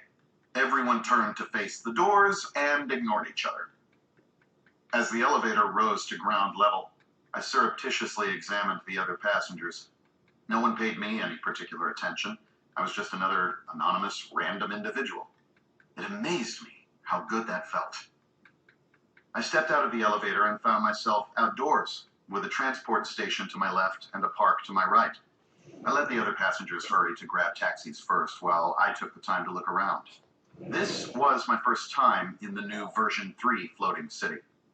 This model boasted 2 square kilometers of usable surface divided about evenly between residences, businesses, and parkland. The Fibrix dome stretched over the city, ensuring a warm, dry environment no matter the weather outside. Residents were scattered around, sitting on benches or on the grass, working away on their tablets or remote controlling some piece of equipment, VR headset and gloves firmly in place. Why the council would have wanted to prevent this was beyond me. Some people just seemed to want to display their power by defining what others could or couldn't do. I shook my head, then turned and headed for the transport station. I grabbed the next available pod, spoke Cal's address, and sat back as the pod accelerated into the underground track. In less than 2 minutes, I exited the pod, followed the directions it had given me, and was standing at Cal's front door. We sat around the table, Cal, Dinu, Gina, Vinny, and myself, drinking beer and comparing war stories. The new government of Poseidon, such as it was. Gina put up a list of names. Here's the council members we've captured. 5 out of 7. Based on comments from a couple of them, you might be right about the last 2 having escaped in subs. So they might be hiding out on any of 100 mats. I smiled at her. Or they might already be in the belly of the Leviathan. Gina shrugged. Yeah, no way to know. But they're not like royalty. They won't command a following of fanatically loyal subjects. Right. We'll keep an eye out, do patrols, but it's not top of the priority list. What are you doing with the 5 you captured? 4 of them will go to trial for the 150 deaths of Thark citizens. The consensus seems to be a lifetime posting to the fish plant or something equally smelly. And Brennan? Gina sighed. Honestly, Marcus, we don't really have anything. We played with the idea of incarcerating him for life, or deporting him to another colony, or even back to Earth. All of those alternatives are a ton of effort and cost, and make no sense, except as some form of retribution, and he's not worth it. We're considering just sticking him with the other 4 and being done with it. There were nods around the table. Fish plant labor was easy to automate, but the council had used it as a punishment for dissidents and miscreants. The irony of hoisting them on their own petard was so overt that it needed no further words. Brennan deserved worse, but I agreed that he didn't deserve the effort required to arrange something. And meanwhile, I looked to one of my monitor windows in my heads-up, which showed the orbital auto factories in full swing. Another dozen or so cities, and we'll have the entire population of Poseidon in the air. Gina grinned at me. And then we're going to vote you out on your ear. Can't wait. 36. Announcement. Riker, October 22-27, Seoul. Bedlam. No, even that wasn't a strong enough word. It reminded me of the first meetings of the UN way back when. Everyone was attempting to talk at once. Half the people were hammering their request buttons, the other half were ignoring them. The chairperson sat at her desk with her head in her hand. I grinned into the camera. Technically, I still had the floor, so my mic was active. So, want to hear more? The chaos cut off like a switch had been thrown. As I said, this vessel will hold all of the remaining population of Earth. Every last one. We will obviously still have to build stasis pods. However, Herschel and Neil, the 2 Bobs in charge of the Bellerophon, are also building pods in their cargo bay as they travel. Good news, they have all the materials they could possibly need. Bad news, with relativistic time dilation, they'll only have 3.5 years to work with. Representative Misra requested and got the floor. Could they slow slightly and enjoy a longer subjective time to work in? I smiled and nodded. Ms. Misra understood the mechanics very well. It made talking to her so much easier than most of these bozos. I grimaced for a moment at the unintended contempt in that thought. That's correct. However, it would result in a longer transit time from our point of view. There's still the others to worry about. Their plans are a big unknown, but we're going to assume we don't have time for a leisurely flight plan. I'd rather get them here quickly than we can make use of all that scrap in their hold. I shared out a list of tasks and milestones. Most of the UN delegates ignored it, but a few looked down and started reading. Once the Bellerophon gets here with her hull full of scrap metal, we can assign every single printer and AMI to the task of building more pods. Meanwhile, we need to make sure our shuttles are all in good working order. I've calculated that we can move about 300,000 people at a time using the existing airworthy Enclave shuttles and cargo vessels. I'd like to get that number up to around 1 million. I released the floor and nodded to the chairperson. Every request light in the UN lit up. Fun times. Representative Hubert from the North African Enclave took the floor. Mr. Johansson, I am concerned that we will not have enough stasis pods for all of Earth when the ship, the Bellerophon, arrives. Yet I note that you are still allocating resources to things like colony ships and shuttles. What about creating more printers to increase the throughput? I'm not trying to tell you how to do your job, but have you considered what the most efficient schedule is? Hubert sat down and turned off his mic, giving up the floor. I nodded in acknowledgement. I could have been offended, but I'd rather have the question asked and answered. Representative Hubert, it is a good question and well worth asking. And the answer is that I spend a considerable portion of my time considering all the alternatives. The problem is that no matter what course you navigate, there is always a bottleneck.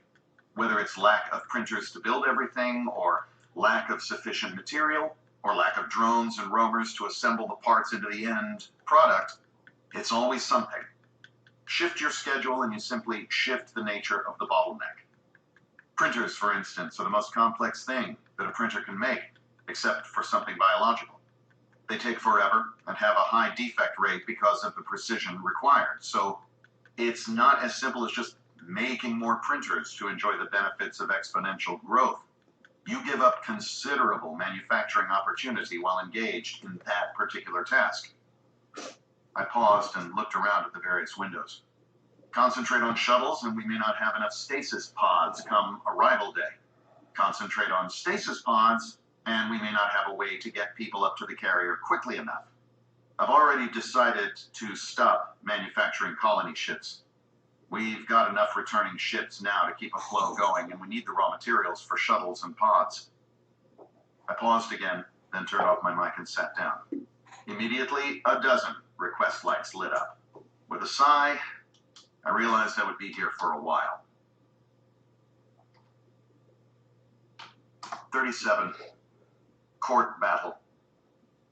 Howard, September 2220, Omicron Squared, Eridani.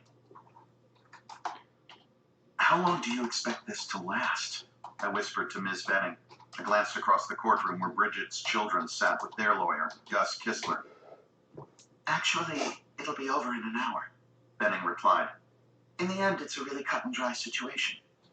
Bridget Broger's last will is on file and its veracity is not being questioned.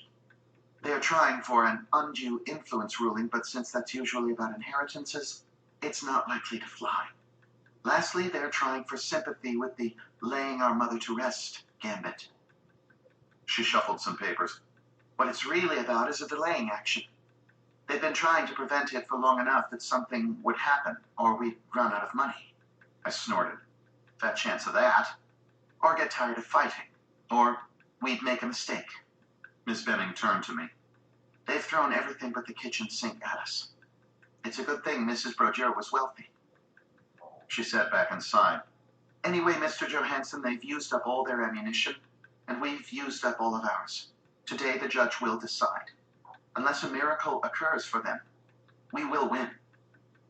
I looked over at Rosie, Leanne, and Howard. Howard looked ready to throw up. It seemed like a bit of an overreaction, since my impression through all of this had been that he was being dragged along by the girls. And speaking of, they didn't look nearly as nervous as would be indicated by Ms. Benning's confident remark. Perhaps their lawyer was stringing them along But why? It wouldn't increase his billing, and anyway, he didn't look all that confident. Then Rosie turned and looked at me, and my heart froze. I don't think I'd ever seen the particular facial expression malicious triumph before, but trust me, it's one of those expressions you'll recognize the first time with 100% certainty. What was going on? She couldn't be expecting to win this case. And if not, with a sinking feeling of panic, I remembered Dr. Onagi's suspicions. I sent a text to Will, Bill, and Bob. One of them had to be free, and they were in the minority of Bobs that were guaranteed to not be traveling at relativistic speeds. I'll take care of it, came back a moment later from Bill. I breathed a sigh of relief, but my stomach refused to unknot. The judge came in. We did the all-rise thing, then sat. There was considerable noise from the surprisingly large number of spectators. Apparently this case had achieved significant notoriety. The judge banged his gavel several times and demanded quiet. Judge Katz spent a long time summarizing the facts and pleadings of the case. Even though I was deeply emotionally involved, I still found my mind wandering. I had to respect people like Ms. Benning, who could sit through this regularly without their foreheads slamming onto the desk. Then finally, the judge came to the punchline. I must, in the end, uphold the right of the decedent to decide her own destiny. There were gasps and muttering around the courtroom. I half expected Rosie to stand up and start screaming invective, but no, she just took out her phone and texted something. And at that moment, I knew that Dr. Onagi had been right. We all filed out of the courtroom. Ms. Benning was shaking my hand, and her assistant was making a phone call, when Rosie strode up to me. You may think you've won, but you still won't steal our mother from us. Christ's sake, Rosie, are you still on that narrative? There is no stealing. There never was any stealing. Ignoring for the moment the fact that it was your mother's decision, you still have her. You still have the body to bury. You still have her memories. You lost nothing. Just the same, you won't get her. I've made sure of that. You mean sabotaging the stasis pod at the hospital? I raised my eyebrows in an expression of exaggerated inquiry, and she went white. I'm sorry, Rosie, but if you can defy a court order, so can I. Bill sent in a drone with the scanner and did the deed while we were in court, except that unlike you, Bill would have respected the court's decision if we'd lost. Rosie took a step back and her lips formed into a silent snarl. I shook my head. Bill confirmed with me that a device embedded in the stasis pod damaged it and shut it down just around the time you sent a text. There will be an investigation, of course. I'm pretty sure sabotage of hospital equipment is a crime of some kind. I'm willing to throw myself on the mercy of the court for my transgression. I have a feeling it'll go worse for you. I gave Rosie a blank, cold look. I knew your mother and father. I loved and respected them both. Right now, I can't understand how you could be related to them. She opened her mouth to say something, and I turned and walked away. 38. Traveling. Herschel, September 2236, interstellar space. I'm serious, Herschel. It's not coming back up. Neil's voice took on a little bit of a whine when he got really frustrated. The sound set my teeth on edge, and it was one of the only times I didn't want to be around him. Have you jim-jammed the Franistan? Oh, funny guy. How about you hang up the comedy act for a second and give me a hand? And if you start clapping, I will busterize you. I chuckled and activated one of my inside drones. We kept a set of spares in Bay 446, which was about as central as you could get in the Bellerophon. The drone flew out the open bay doors into the ship's main axial corridor. 5 clicks of straight flight took less than a minute, then a right turn, and I was in the power room. Room was a funny word to use for an open area a quarter kilometer on a side, but we'd gotten used to thinking of the ship as normal-sized and ourselves as bugs.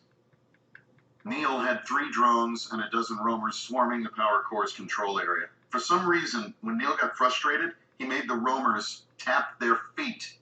I've never asked if it was on purpose. I wasn't sure I wanted to know. I've done everything, he exclaimed as soon as he saw my drone. It's dead, inert. It works fine, he says. As dependable as one of our own, he says. Fine, Herschel.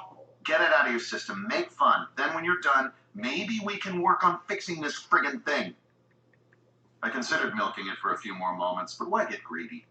As sure as entropy, I'd have another chance sooner or later. Neil, I can see from here that the anodes are saturated. You can do a bleed, which will take about an hour, or you can do a full restart in 20 minutes. Oh, God, no.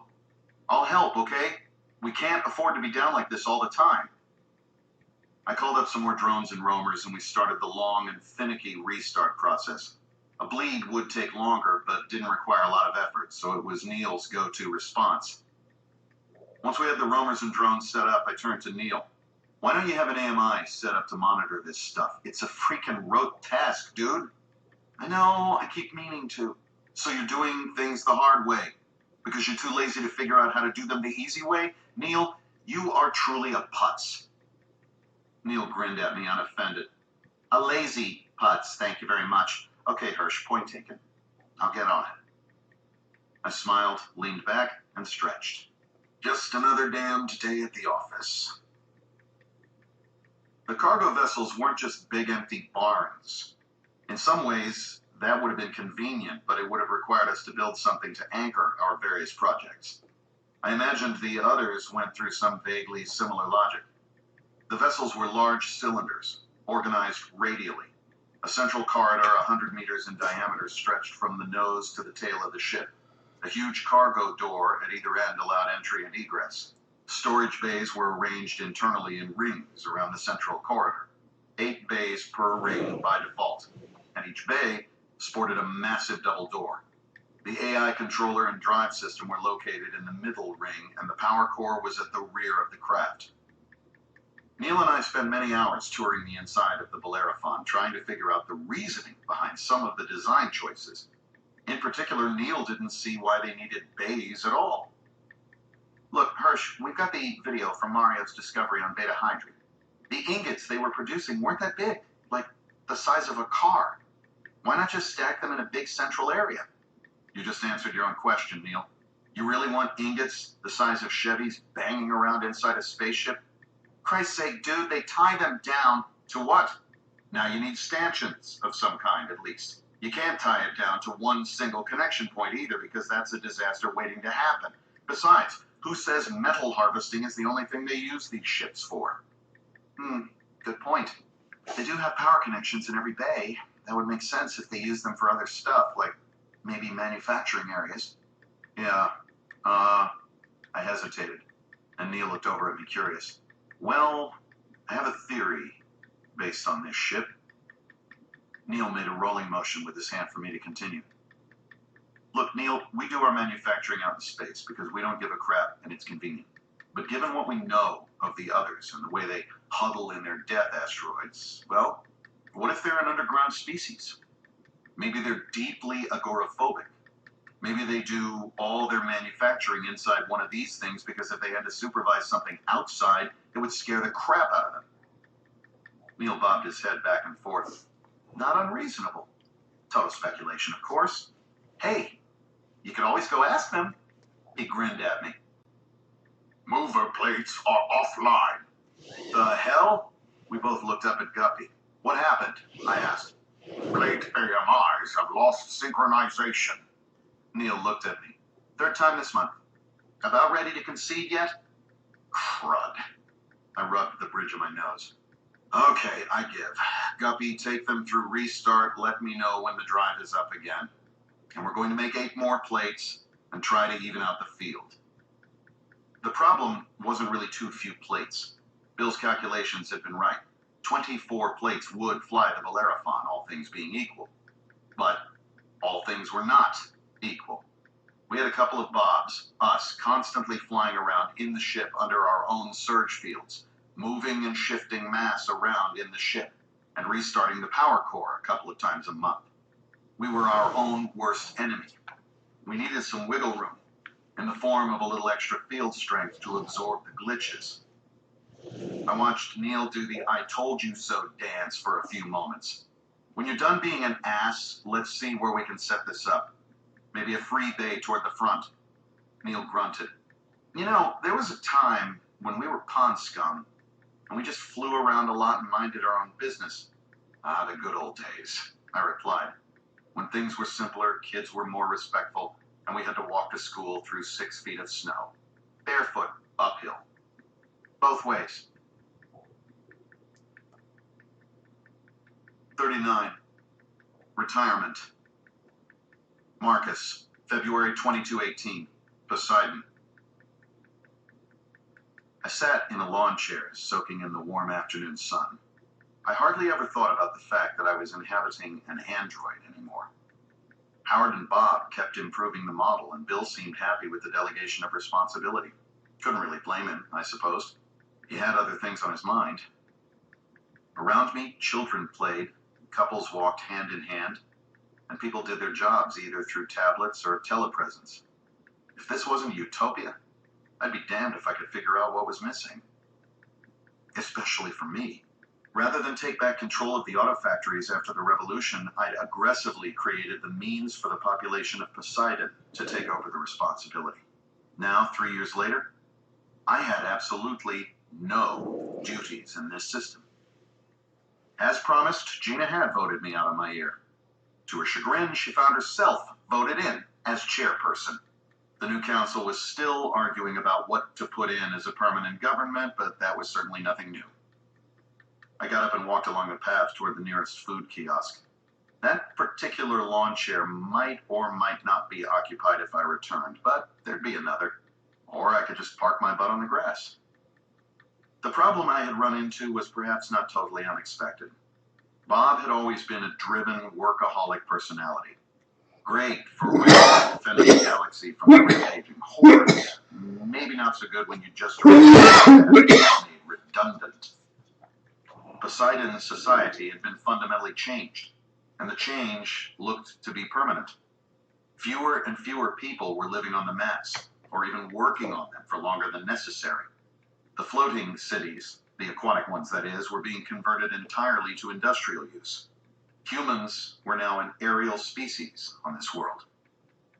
I grabbed a chocolate shake. Nothing had ever been invented or discovered that beat chocolate, and headed over to the edge of the city. Looking down through the dome, I could see wispy clouds, drifting mats, sparkling blue water, right out to the horizon, and the occasional huge, shadowy silhouette gliding just under the surface. The krakens, hydra, and leviathans weren't the only large predators, or even the biggest. We kept discovering new beasties, often the hard way. There wasn't really a concerted effort yet to catalog everything under the surface, maybe because of the danger. So, how's life as a retiree? I turned to find Cal grinning at me. Huh, I'm pretty sure I had my location turned off. How'd you find me? Cal rolled his eyes. Come on, Marcus. You're kind of famous. There've been 3 social media posts with your image in the last 15 minutes. If you want anonymity, you're going to have to modify that mug of yours. I nodded and turned back to the dome wall. Or disappear entirely.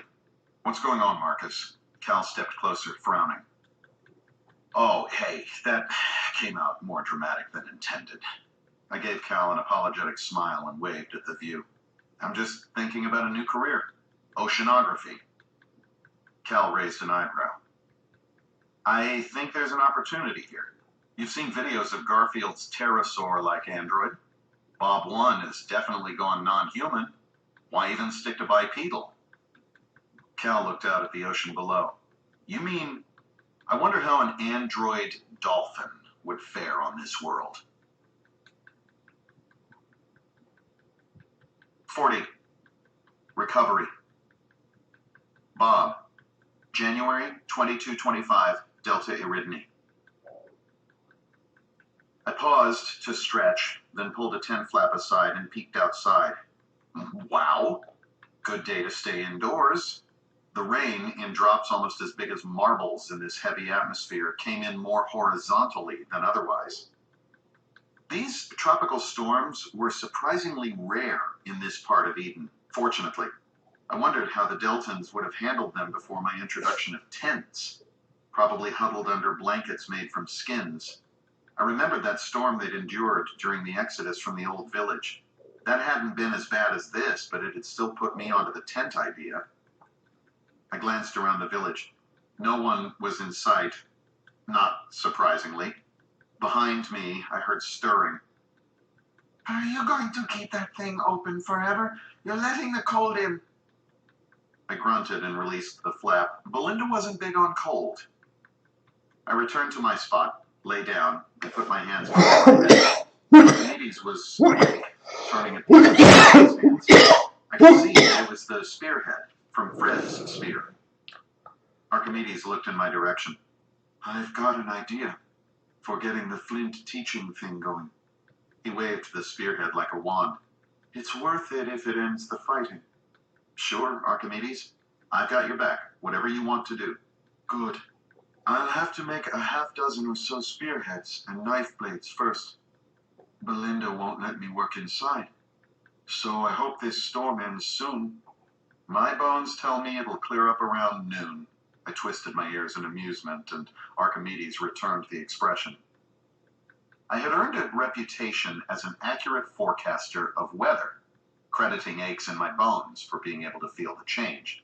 In fact, I simply looked down from orbit at the prevailing weather patterns. Sure, it was cheating. So what? The storm blew itself out by early afternoon, so we headed out to Archimedes' favorite flint working spot. I was impressed by the amount of flint flakes lying discarded on the ground.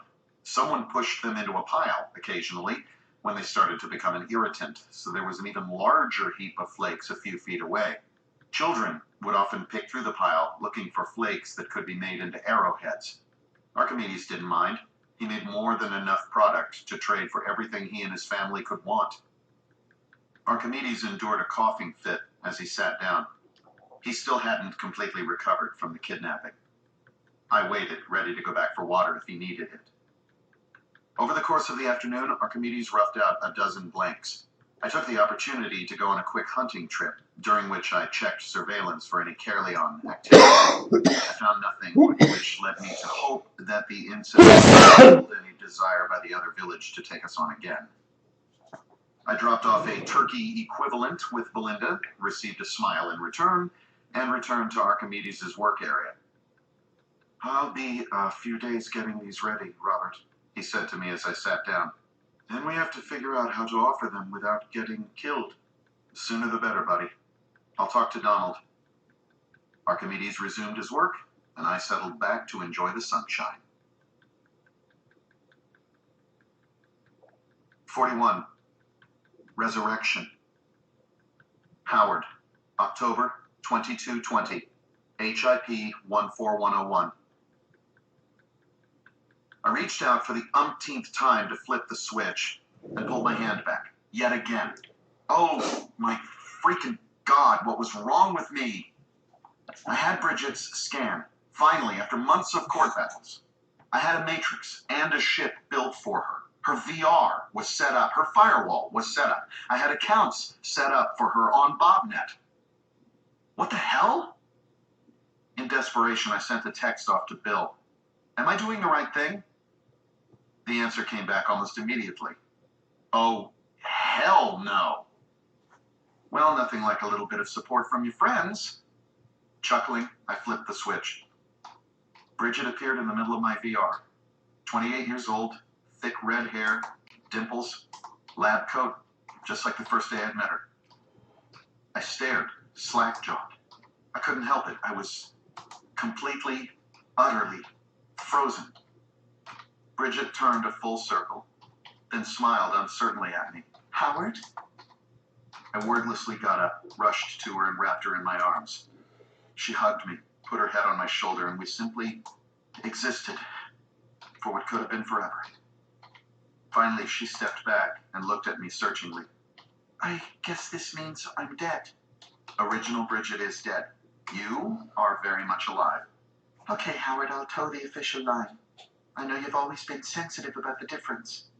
It's important to get an image of yourself as a unique person, Bridge. You aren't just a copy. You're you. and you'll become more you as time goes on. I took her hand and led her to the couch. I had copied the couch from her apartment in the hope that it would reassure her. She looked at it and chuckled, no doubt fully aware of my intent. We've got hundreds of Bobs now. Every one of us is different. Some are a little different, some are a lot. There's no feeling of us just being Bob clones, and you aren't just a Bridget clone. Bridget's lips pressed together for a moment. Then she looked me in the eyes. Got it. If I believe my Catholic upbringing, original Bridget is now in either heaven or hell. You know, the Catholic Church was never able to come up with a coherent policy on replicants, right? I chuckled. They didn't have a whole lot of time before Armageddon distracted everyone. Bridget blew out a deep breath and looked around. What happened to the beach? I can bring that back if you want, but this is my normal indoor VR. I've kind of settled on the default Bob library/living room. Could we please? I never actually experienced the ocean shore in real life on Earth. I nodded, and the VR changed to my tropical paradise. A warm breeze ruffled our clothing, gulls squawked in the distance, and Jeeves stood at attention with a couple of drinks with little umbrellas.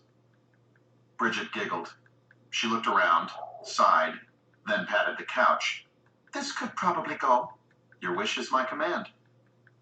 The couch was replaced with a couple of comfortable lawn chairs, not the plasticky ones with crossways straps, but the good ones, with a fitted cushion. No geese here to worry about. Bridget lay back in the chair and took a deep breath. Okay, this is not bad. I might still have a panic attack at some point, but then maybe not. So, let's bring me up to date. I died? Yes. I hesitated, looking at her. Heart failure. You hadn't told me that you'd changed your will. Apparently it was a surprise to a lot of people. She looked at me intently. How did it go over with the children? I rolled my eyes. Good thing you set aside that defense fund. I've got all the court documents and such still. You can look them over whenever you want. Suffice it to say, though, that we are no longer on speaking terms. Bridget looked down with an expression of deep sadness. I guess I'm probably not going to be their favorite person, either. Nevertheless, I should make the attempt. Start with Howie. She nodded thoughtfully, then looked around. So what do I do? Oh boy, I guess we should start with lessons. Replicant VR 101.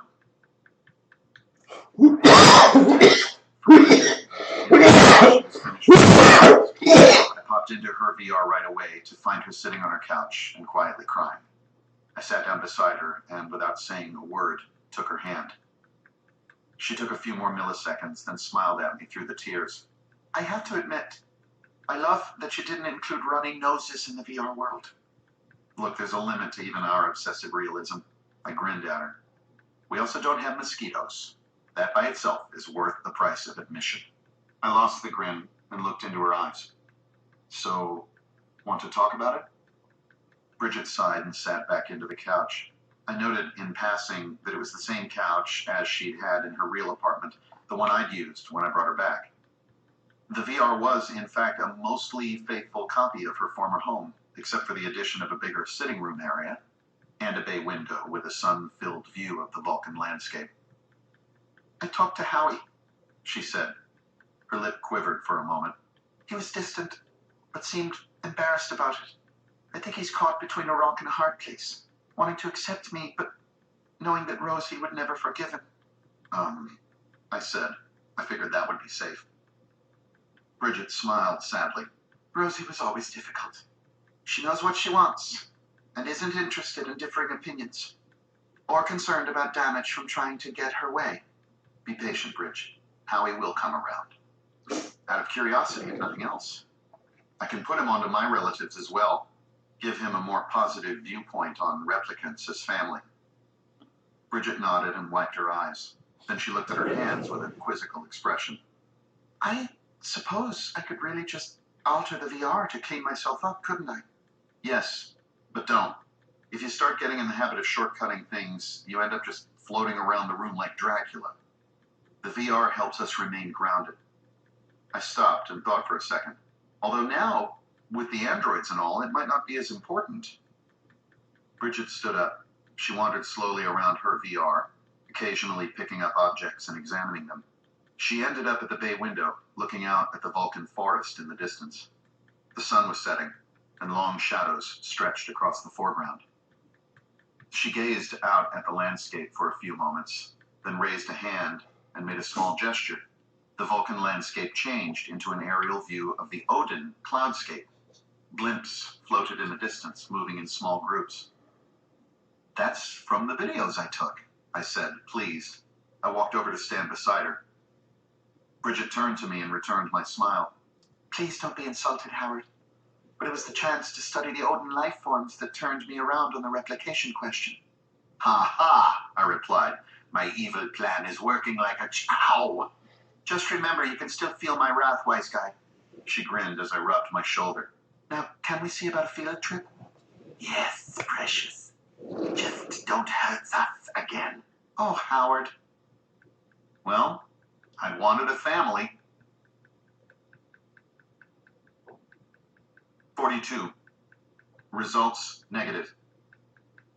Bill, February 22/28, 82 Aridne. I'd received a report from Mac, so I popped into his VR to discuss it. "Hey, Bill, pull up a rock." Mac waved a hand at a very comfortable-looking, overstuffed easy chair, and I took the invitation. "I read your report, Mac. Not very encouraging." "You mean the Medeiros part?" "Yeah.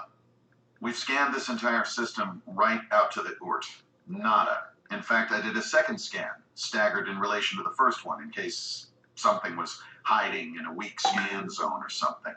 Still nada. What are the chances that what we saw with Medeiros was all there was?" I doubted that myself, but wanted confirmation that my thinking was reasonable. "Can't see it, Bill. Those busters and those missiles had to come from somewhere. You saw that I talked it over with Calvin, right? 'No damned way,' were his exact words. Nor could he have hauled all those busters, missiles, and roamers all the way from Alpha Centauri." I stared into space, considering. Mind you, he couldn't have brought them in from a nearby system either. At least not in one trip. Mac nodded and rubbed his chin. "So either he took 2 trips, or he had help.